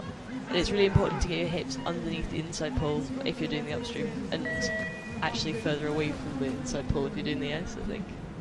So far moves into the top 10. Tong Li, so far from the People's Republic of China, is leading it out. And now we have Maya Shuro, who travels with her family from Spain. Happens to be probably the last couple of years, she's the most power to weight ratio, probably the strongest athlete out there. Olympic champion, of course. Yeah, the Spanish girls are all super small, but like really strong, really good sprints. She just nailed that upstream. She's coming out and keeping the boat super flat through these downs. So Amber, do you have a favourite athlete to watch? Apart from the British girls. No, I mean I'm not talking about loyalty. I'm talking about technique and wow factor. I think Ricky Funk and Jess are my favourite to watch at World Cups. Mylin's 0.64 up at the moment. Yeah, she's doing a good job, but I saw the judge there maybe giving a 50. We'll see if they will make a inquiry for that, I think. It's really nice how she sets up for the feature moves. You can see how she prepares the boat by slowing it right down so the water has more effect when she makes the pre-turn. I think you're the first person to ever say that, Smith. What? Just exactly the way that she's setting up. Yeah, because it's one of the nicest things about her paddling, I think, is she's really with the water, using the flow. Now you can see some girls coming in really tight into this upstream and sweeping back out of it, but I think she's going to go for the long route. Keeping speed more. Yeah. Yeah. And I'm going to say S. Okay. She loves the water, yeah. Yeah, okay. Yeah, you were right. Yeah. Look, there's a But 50. But that was... oh, but she has to go back. Oh, I don't know now. But I think maybe she could... That would have been really cool. Yeah. Oh, I don't know. No. But I think finally it's a 2. The 11 there, that wasn't. No, I have think to see how that that was... comes Oh.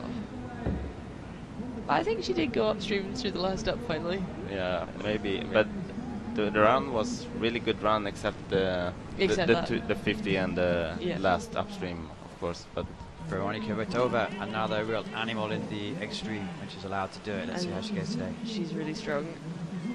I raced with her in Wero last year, and Wero's a really difficult course for me, even after London, because it's so brutal. Oh, that was really, really tight. Yeah. But she didn't have any problems pulling through all the stoppers. Some of the hardest feature moves in the world, I think, in Wero. But there we go, she's really pulling out the upstream. I think the Czech team also, they have a good program. So the girls, the C1s, the men, like everyone is. If you are from the Czech team, you're really fast. See her using the water there as well. So. And they like their sweeps. Yeah. They're really good at sweeps as well. Yeah. I think Prague is a good course for learning how to do a good sweep upstream. 4 seconds off the pace at the moment, and this is the 13th athlete to go, so 17 more to go. She's going left of the rock again and touching the wall. Yeah. The one advantage of going right of the rock there is that you can keep more space into the upstream, and it's actually easier to sweep, so I'm a little surprised that she went left, but I think it is a faster line. So she's keeping really wide for these downs, making sure that she's keeping the speed. And Looks S. like a S, yeah. Oh. I'm not sure if she was inside the gate. Me neither. I thought she was going to flip though. Yeah. But yeah, the referee gave So that's 2 seconds, but 9 seconds off the pace. Let's see how they're going to go forward. So 17 athletes to go. This is Canoe Frijo. Yeah. He's looking really, really fast this season. Yeah, she's always with good technique and going with the water. It's really nice to see. Yeah. I just think she's delighted to be back because she was doing some of the demo runs last season. Yeah. I think she has really nice technique, and I really like watching her when she's paddling. Yeah. She's really with the flow. You can see her deciding what she's going to do and then doing it immediately without hesitation, usually. But they're from French royalty. Paddling, really. It's a big paddling family. You get to pay half the boat. Yeah. Maybe it's just the common French name. No, it's not. We had it on commentary last year. Then it was like, yeah, this is my cousin, my brother, my cousin's cousin. Yeah. All together. I think if she fights from here, she has a good chance. Yeah. Except for the stopper move there was not the best, but No, but she after that, like all the rest has been really nice. I think she'll go wide, and then we'll maybe see a really nice upstream now, because it's actually a much nicer. There we go. Yeah, Good. that was really nice. That was really fast. Yeah. And if I was making my plan to go left, I think now I'd think about going right. Yeah. Oh, also really tight there. Just needs to keep her nose downstream now Yeah. to keep it moving over all the curls. Let's see if she goes for S. Yeah. No. Upstream. Yeah. That's it. Oh, come on. That's it. Go, go, go. Yeah. Maybe second place, I think. No. No. Third place. I can feel it, because you know, it's really hard when you're looking at the course afterwards and people are telling you what you did wrong and maybe what you could do better next time, and you're like, I did plan to do this right. my plan was perfect, but Yeah. I just need to try one more time, and then Yeah. and And then here we Kat's have, good. yeah, Kate from Australia.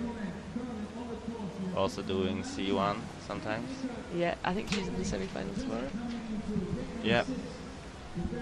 She's got a really nice feel for the water as well. You often see with smaller paddlers they do have a much nicer feel for the water because they have to use the curls. Yeah, she's from Tasmania, and there she paddled a lot of white water, I think.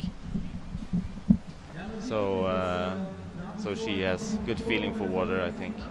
Yeah. Well, she's a great climber. She's not massive as a person, but she's as the size of the fighting the dog, isn't it? Really. Yeah. That's it. She's got a really good engine on her, and she's got a really nice Yeah. feel for the moves. Yeah. And she's approaching this, really attacking it. It's really nice. I think if she can do this spin and stay low in the gate, that was good. That's a good angle.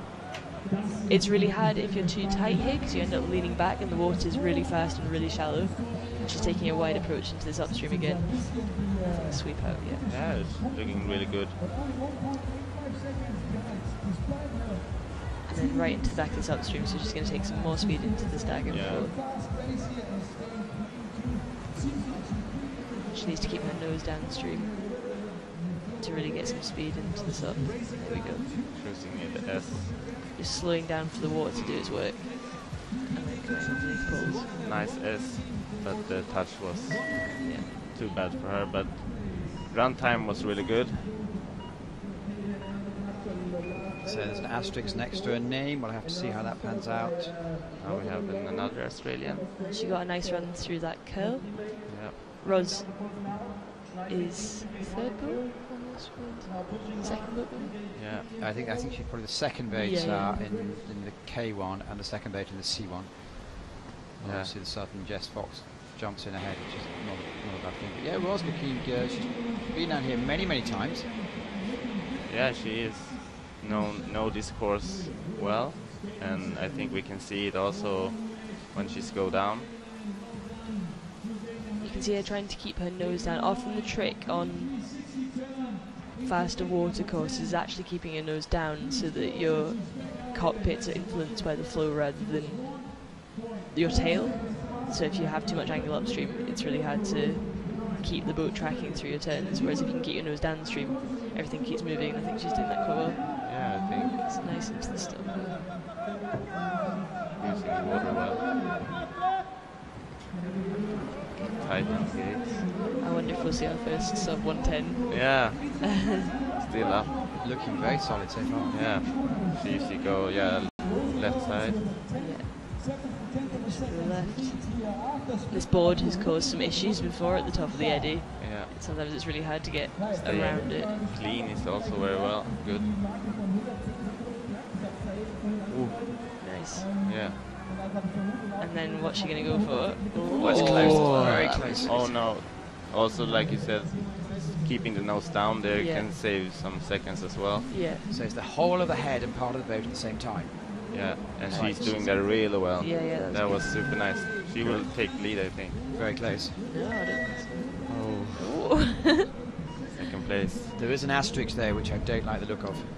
No, I think she was really tight on some of the downstreams at the bottom. Yeah, With a lot of these moves, it's about keeping your upstream blade in and pulling as hard as you can to get your boat on the right edge and the right track through the move, but it's really scary to do that, especially at the top at the moment, because it's so boily. Barbara Valikova from the Czech Republic hasn't hasn't been on the first team for that long. She's only, is she in her last year of under 23? Well, she's 23 years old, so I'm guessing. And of course, the under 23 gang go on to Ivrea. Yeah, almost straight away. The under 23 Worlds. That was really nice. Nailed it. Yeah, that was really nice. You can see she's trying to hold contact with that inside pole to stay away from the wall at the side, but it's also really hard to get track out of the boat if you don't keep the space around the bottom of 10. If you're listening live from Australia, hello, Rosalons, asterisk off second place, so 1:12.80. Li Tong from China is in 1:12.32. First place, 16 gone, so 14 to go. Calicover is going really fast. Yeah, this is a really nice run so far.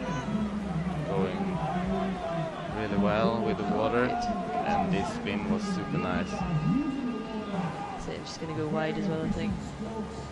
I can't choose wide. Yeah, I think she had to, and the spin went like that. She didn't have much choice. So that maybe she planned other, but now she had to. So she's keeping really nice speed off the poles. Really composed through this bit. I think when you're going too tight in the upstream, you don't have the speed for the last two downstream. Yeah. So maybe keeping the speed. Oh, that was nice. Another one who's going to move into third and fourth place. Third place.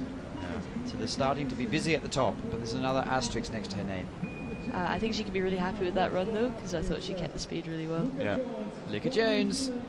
Luca Jones has been going C1, K1, and has really sort of revolutionised New Zealand paddling with her silver medal in the Olympics. Yeah, it's so cool to see how fast Luca's got over the last few years. Like, she's definitely one of the top ones to watch now at races. Yeah. To be fair though, with Campbell Walsh, she's got one of the world's top coaches as well, so... Lots of people have top coaches in the world. Sorry, Campbell. I suppose you Scots are supposed to stick together. We do. But I think the slalom athlete families maybe stick together more. That was really nice. Yeah, good start of this run. Yeah, Luca's really strong. I think she'll be able to control keeping the nose down on all the moves.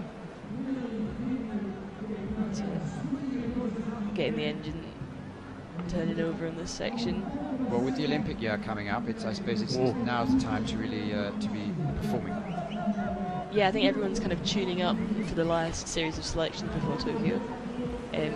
So I think we'll see some really interesting on-the-edge racing over the next couple of years. Luca is going really well now.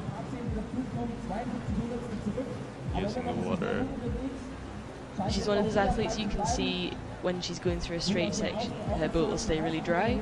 So you can see her really judging where she puts her strokes so that she's always lifting over the water and staying on top of the flow rather than being controlled by it. I didn't see that touch.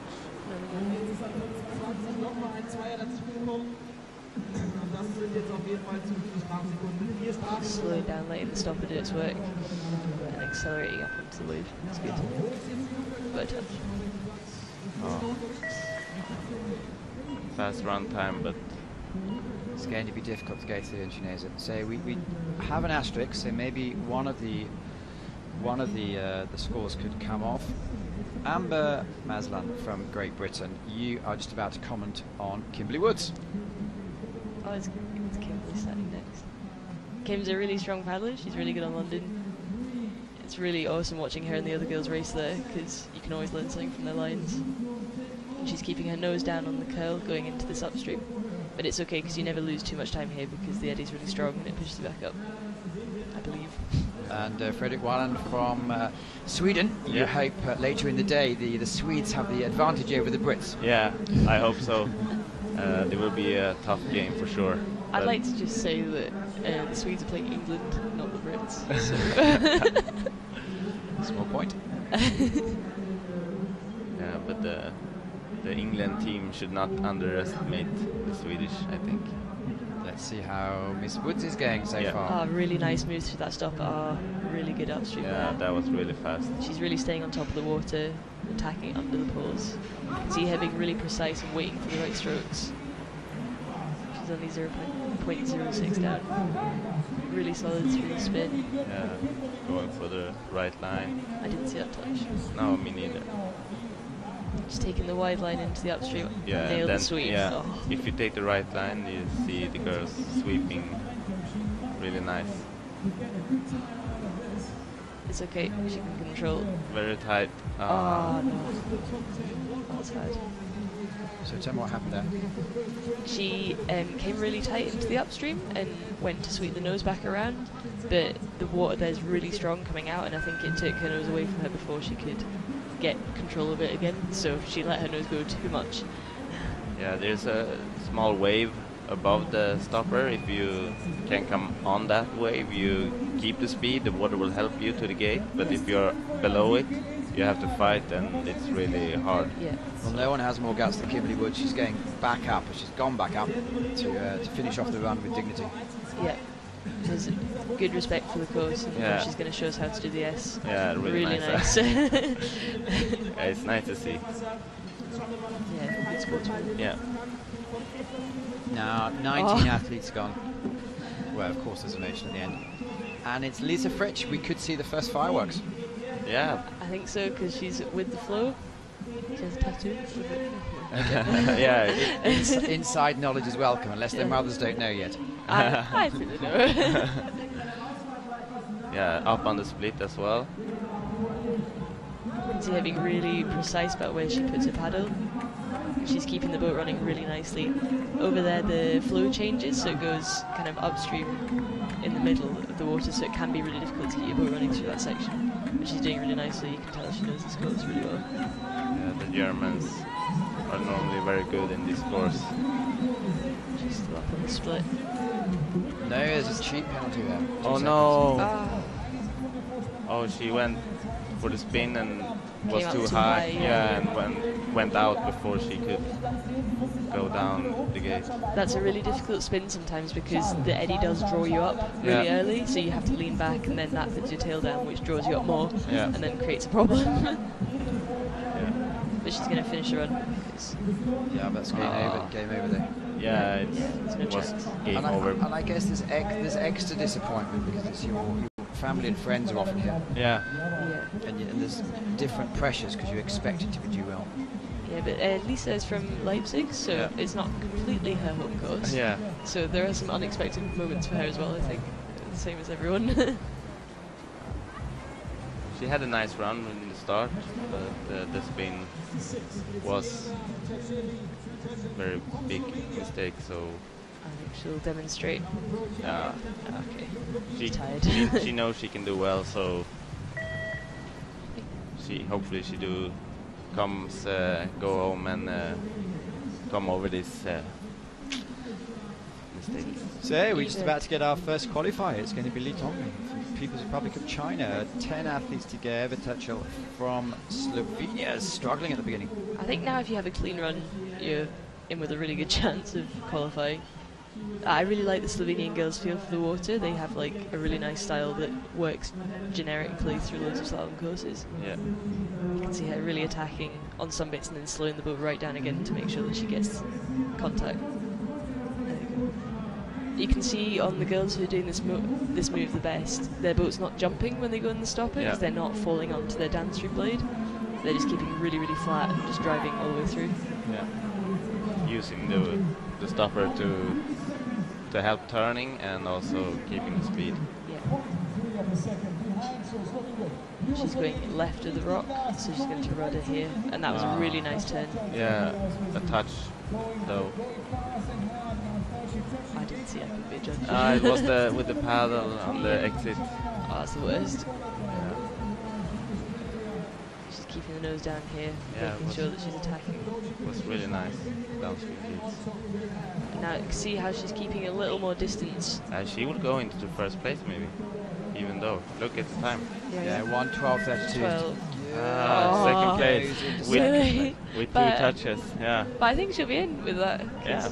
Well, it's not mathematically guaranteed, but it's looking very good. Vicky Wolfhard Let's see how Vicky can go. Oh, that bit is so unpredictable. It's a total rodeo when you come down. It's really hard to predict exactly what side of the rock you're going to end up going. Yeah, and also sometimes there's a stopper there and sometimes there's not, so Yeah. she was a little bit unfortunate to have a stopper there just when she was... She's really holding onto the water there nicely. You can see how the top girls are keeping their nose at the same angle as the curl before the uplift. Now she's really attacking onto that wave. She's going to need to sprint. Go, go, go. Nice. You have to fight for everything here, I think. Well, she certainly knows she's in a race, doesn't she? 1.39 up. Yeah. Not gliding gently like Dukatova does through the poles. She's really having to work it through. Yeah, Vicky's really aggressive paddler, really fighting for every stroke. But it's really working. Like, she's got really nice contact with the water as well. She's feeling the movement. In Liptovsky, we filmed a portrait of young Vicky, which you can see on Planet Canoe. Still up on the split. Oh, that was a really nice spin. Yeah, that was really nice. One of the things Vicky does best is she pulls really hard out of any turn that she does. So quite often people will do a really sharp turn and then let the boat kind of run out of it, but the fastest girls will pull as hard as they can right from the front of the boat. And she'll do it right here. Yeah, that was Look at really how hard nice. she pulls, yeah. Keeping the speed really well and staying clean. Oh, No, I don't think so. No. Protest. Yeah, I think she was clean as well. And see, she keeps her distance from the outside pole on the last gate, because then your boat can run better through the end of the stopper. There's people who are going really close. Well, if the 50 comes off, she's certainly engaged into first place. But we'll have to see what the judges say. There's certainly going to be an asterisk next to the name. I think not. Well, there's an asterisk next to the name. You think they will stay? 50? I think they'll take it off. They should. Yeah, I think they should. Well, they're based just in the office below us, so we'll perhaps bang on the floor. Please judge it fairly, as I'm sure they will. And it's the second Slovenian in a few minutes to go down. Third Slovenian we've seen. Zakajil, who was the overall champion a couple of times back in 2012-13. Isa's got a really nice style as well. Yeah, I really like her grip on the water. Yeah, really smooth as well, like the Slovenian you said before. The really nice styles. Yeah. All of them. The asterisk had come off Vicky Wolfhard, and she hasn't been given a 50. Oh, that's sad. Yeah, she had a good run. Yeah.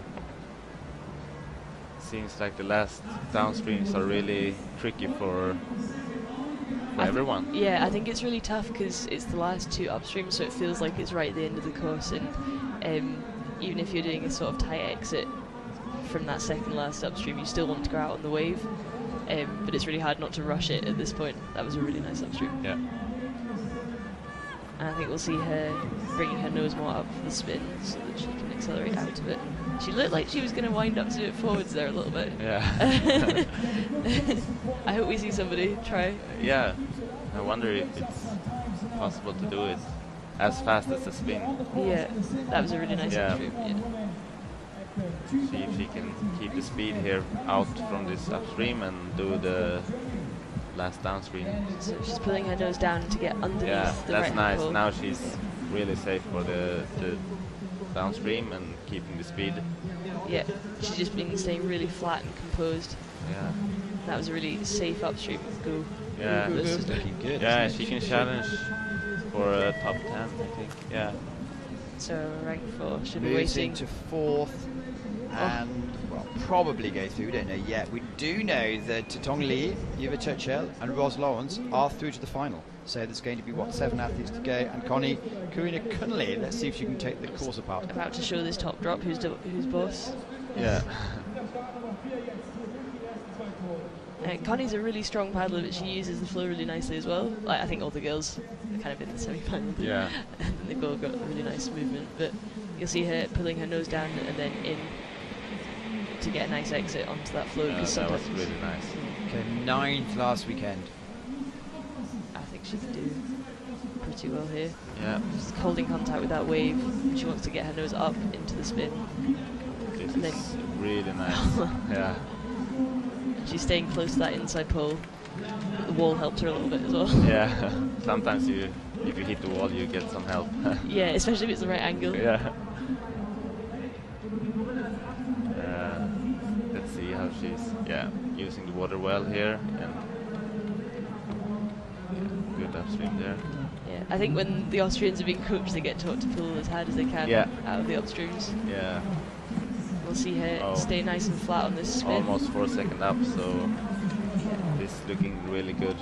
She's really reaching through the gates. She's not letting anything put her off. She's in control. Yeah. Really looks like she... She hit the wall there as well, but she kept the nose going around. There was no problem. She's just staying really composed for this bit, so she'll drag her nose down now underneath the right pole. Yeah. And then she wants to get underneath the left pole of here, and I think she'll go for an upstream. Yeah. Yeah, super flat. Now she wants to get her hips underneath that right pole. It wasn't the fastest it could go, but I think it'll be under 110. Yeah. Maybe. But not 110 to make the final. Ooh, yeah, that was a nice run. Well done. So that's the first run that's been under 110, which young Amber predicted perfectly well. Not surprising there by the performance so far. Yasmin Schornberg, who is really testing the judges. Yeah. She's definitely giving them something to think about on gate 2. But it's gone straight up. And also she will know, she will not know if there's a 50 yet, but she will know that it's close. So Yeah. But I think she'll put on a show now because it looks super cool to be a German paddling on Augsburg. Yeah. And Yasmin going in the C2 mixed this weekend. She's been doing the C1 last weekend. Who's she in the C2 mix with? I'll find out. And she's so nice through that stack. Becca. Oh, I'm so sad she got a 50 on the second. Becca, Thomas Becca. Oh, cool, that'd be a good one. Yeah, other than the gate 2, it looks really fast. But she's putting on a show for the home crowd. It's super cool in Augsburg because everyone leans over the barriers and hits the signs, and it makes a noise. It's like thunder. It's super cool. It's super really loud. Yeah, it's really nice when the crowd gets so close to the river bank. Because we're seeing the river right there, but most of the people are on the left. Yeah, there's a lot of spectators to the river. I think later on we'll see both banks absolutely full. She's taking the wide line, so local knowledge there, really nice upstream. Yeah. Oh, this is tragic. I really hope it gets taken on somehow. Yeah, I hope so too. Really nice into that upstream. You can see how composed she is. She's making quite a big difference in eddy line and eddy look super flat. So she'll go for the spin escape. She's keeping her distance, using the curl to accelerate up through the gate. And now she'll pull her nose down and sprint to that finish. Yeah. Would be a really good time. Yeah, it would have been a really good time. She didn't know that it was a 50, but I hope they will take it up. No, but she refocused super quickly after gate 2. It must have been on her mind for a second. Yeah. Here's Mallory going down gate 1, 2. She's just approaching this sprint with long strokes. Just keeping her nose light on the water. Looks like she got some really nice flow from the water there as well. Like in the start, the water can help you and sometimes be a little bit against you, but it looked like she had some good push from the water. Yeah. Yasmin Schornberg's 50 did not come off, so unfortunately it was a very costly early error. Yeah. And Mallory's getting onto this wave really nice and bringing the nose around for the spin. There was a really nice spin and she'll stay close to that inside pole. You can see how she used the tail there to kind of anchor her boat so it wouldn't slide out onto the outside pole. Now she's going to attack through this flat section. Really long rangy strokes. She's a really tall paddler, so she actually can reach around the gates really nice. Are you training with these girls much, or how does it work out? No, so they train in London and I train mostly in Scotland. But I do go for training camps sometimes. So 1.31, that would be okay. got a little bit stuck there in the spin, but she can make up this time here with a good upstream. And she had a really nice upstream. Yeah, she did, yeah. So I think she'll come around the back of this gate. Keeping the speed, I think, is the key in that upstream to do the last downstream gates well. Just under the inside pole of that gate, really having to roll the edge to keep the boat flat. That didn't make any sense. Rolling the edge to stay over the eddy line there. And coming into that S gate. Yeah, that was nice. Around the bottom. Yeah, I think we have a new leader. No. I don't think so.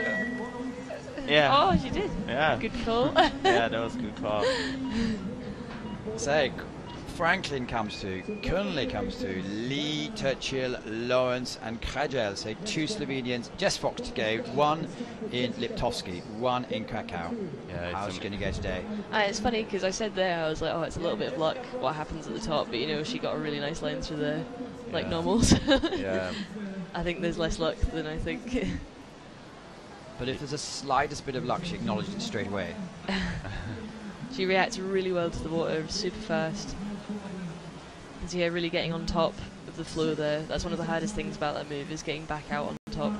But she was so clever last week, tactically, she only qualified 5th fastest in the C1 final, which meant she went down before the weather turned against her. Yeah.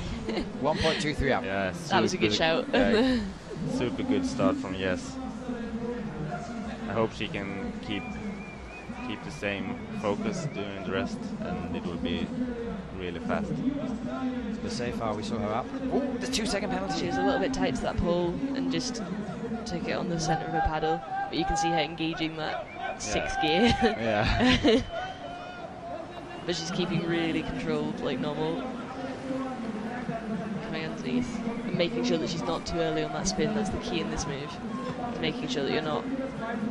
I think she's so spatially aware of the timing of everything, just needs to know when to go and when not to go. Yeah, that was a beautiful upstream. Yeah, it was really fast. Nothing guaranteed there, some tricky moves to go. Really nice speed. Yeah, really good speed out of that.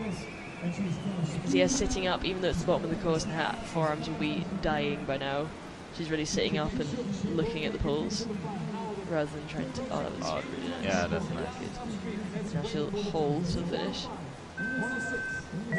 Head down. Cool. Yeah. Second place qualification. Yeah. That was a nice run.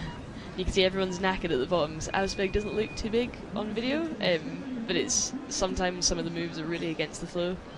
And Steffi Horn is definitely strong enough to cope with that. Steffi medalled last weekend. A couple of lucky calls in her favour. Let's see how she goes today. Maybe it's that not lucky again. So she'll keep her nose down with the curl and into the back of the upstream, reacted really quickly there to the flow. And she's staying out. That water there is like super bubbly, it's like really aerated, so it's really hard to get good purchase with your paddle, but Steffi caught it. She's taking a bit of eddy line now, but I think she can fight back out onto the floor. Oh, it's really, really tight. Yeah, she might have lost some time here, but like you said, she's really strong and she sweeps through this stagger. Yeah, and have good technique as well. So now we see the Italian fans running. Yeah. Cheering. You can see in the faces of everyone on the bank, they're kind of living the run. With all the paddlers will drop their shoulders at the same time as the poles. Yeah. Which is quite nice to watch. And your compatriot Fiona Penny is the best for that. When she's in the commentary, we should have a camera on her. She's taking that wide line in, so she should get some nice drive out of the upstream. That was good. I'm a little surprised that there's so many going for the right line there. So 2 penalties onto the score. How's it going to affect it? There's a bit of space at the top. The 10th athlete is 5.4, 5.7 back. It's Camille Pranja. So 3 athletes to go. I think she really nailed this, and she did too. That's good. Yeah. That's good. So need time to go. Well, we'll see in a second. It needs to be below. Oh, no. Just. Moves to 12th. It does, however, mean that Barbara Valikova, I think she's qualified for the first time. Good to see. Queen of Augsburg is now on course. It's so nice to see her staying on top of the water, especially at the top. Vicky Funk. Yeah, she's the. Well, she won last time. Yeah, I think she might win again. Well, that's not. Yeah. I don't want to curse her. I hope she can make it to the final, so there will be one German woman in the final. Very much so. Yeah. She's using the water nice there, right on the edge. Oh, that was really tight. Oh yeah, but 2.38 seconds ahead. She's just so strong. We did a profile of her and took her into the gym yesterday, and she was like, "Should I do 100 pull-ups or 200?" I believe you. I think. Ricky, I think she could. Ricky can use both arms, please. See, she's setting up her angle here and keeping the boat super flat. She caught the wall on her tail there. Yeah. So you can see the front of her nose jumping. Then it's really hard to keep contact with the stopper. But she's keeping her paddle super upright. You can see her pulling all the way through the strokes. She's up on the slope. Bit of time back, that's okay. She pulled really nice out of that spin. She didn't have to lean back. She just kept super flat. And she's going left of the rock. And swept it anyway. Oh, that was so good. That was nice. Now she'll just keep her nose light over this eddy line into the back of the upstream. She probably has done this combination a lot of times. So she would know how to do the S or the normal up. Yeah, I think she can have her pick and it'll be fine. Yeah, exactly. And really fast through that. Yeah, that's nice. It's a scary move because you think you're going to catch your tail on the wall. You can see her accelerating through that. Easy. Yeah, super nice and clean run. Well done. You can hear everyone outside clapping. Yeah. That was a really nice run. There's Katerina Kuryova. It's coming down the top drop. Yeah, also has really nice style to watch. Really smooth and nice technique. You can see if, often with the Czech paddlers, you can see when there's a move or even a flat section of water, they'll do everything so that it's for free on energy. Yeah. And they'll just use the fastest parts of the flow wherever they can find them. So it's really nice to see Katerina really using the water there. Oh, and she went forwards. And then nice spin. Just making that space back over. She's a little bit down, but I think she's keeping a really nice speed on the boat so we can see her. And Ricardo was really nice as well, so Yeah. she can afford being a little bit down and still make the...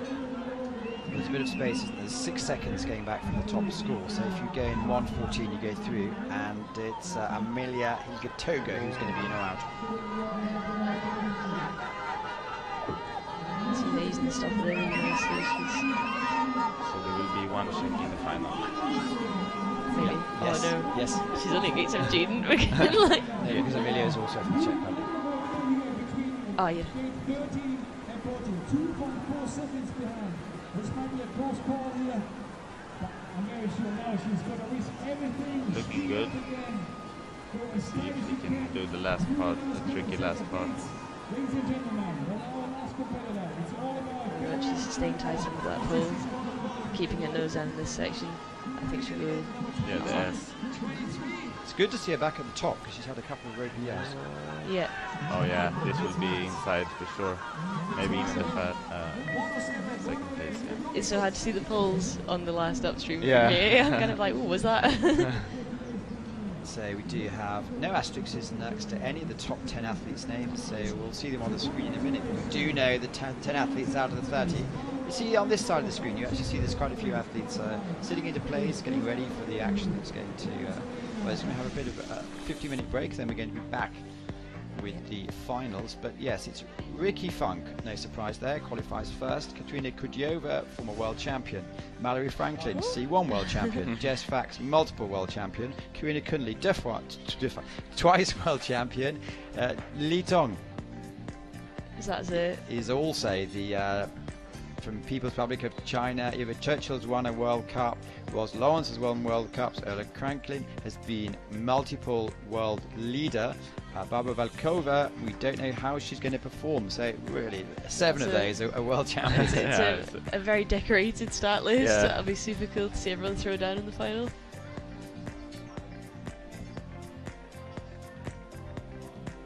Nice slow-mos here, showing the face expressions when they're going down.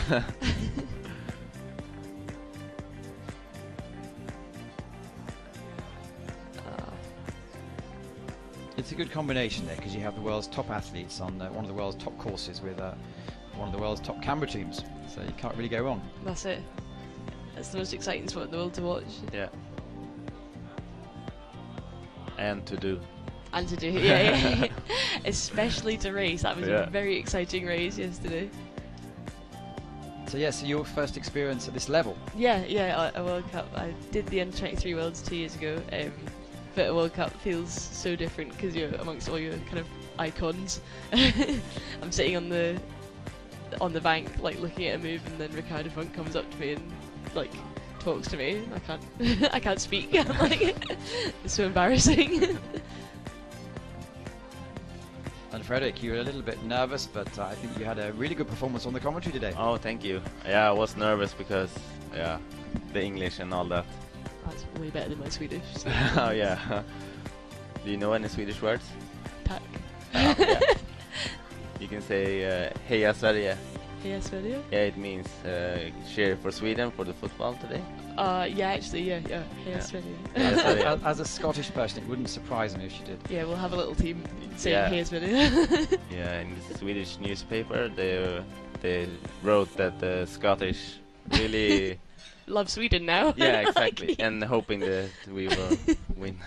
I don't know, we've got lots of English athletes on the squad, so I don't want to upset anybody. Anyway, let's go over the official results so far that we've just been going through, but here we go. The qualifiers for the final: Fuchs Kudjelik, Franklin, Fox Kunle, Lee Tetcher, Lawrence Krajel and Valikova. So 7 of those are world champions and the rest are possible future world champions. So it's going to be an absolute storming final in about an hour, probably about an hour and a half's time. So the programme, it's now 11:10 Central European time. At midday today we're going to have the C1 men's final, so that's the top 10 athletes coming down, and then after that we'll follow through with the C1 women. So thanks so far for tuning in. It's been a lot of fun. Amber, Yeah, thank you Amber, for sum up. having No, me. you're not going yet. Oh, sorry. Sum up the performance of these athletes. Really, with the flow, you could see people optimizing their strength mixed with the flow of the water and trying to understand the moves to the full, even though we had limited time to train on it. So I think we're seeing really the best athletes in the world come through. Frederick, your thoughts? Yeah, it was a good show, and I think if we can see some clean runs in the final, it can help to get a better position in the scoreboard. Excellent stuff. Well, I've enjoyed having you all on. Thanks for listening. Go to social media, check us out, and we'll be back in about an hour's time.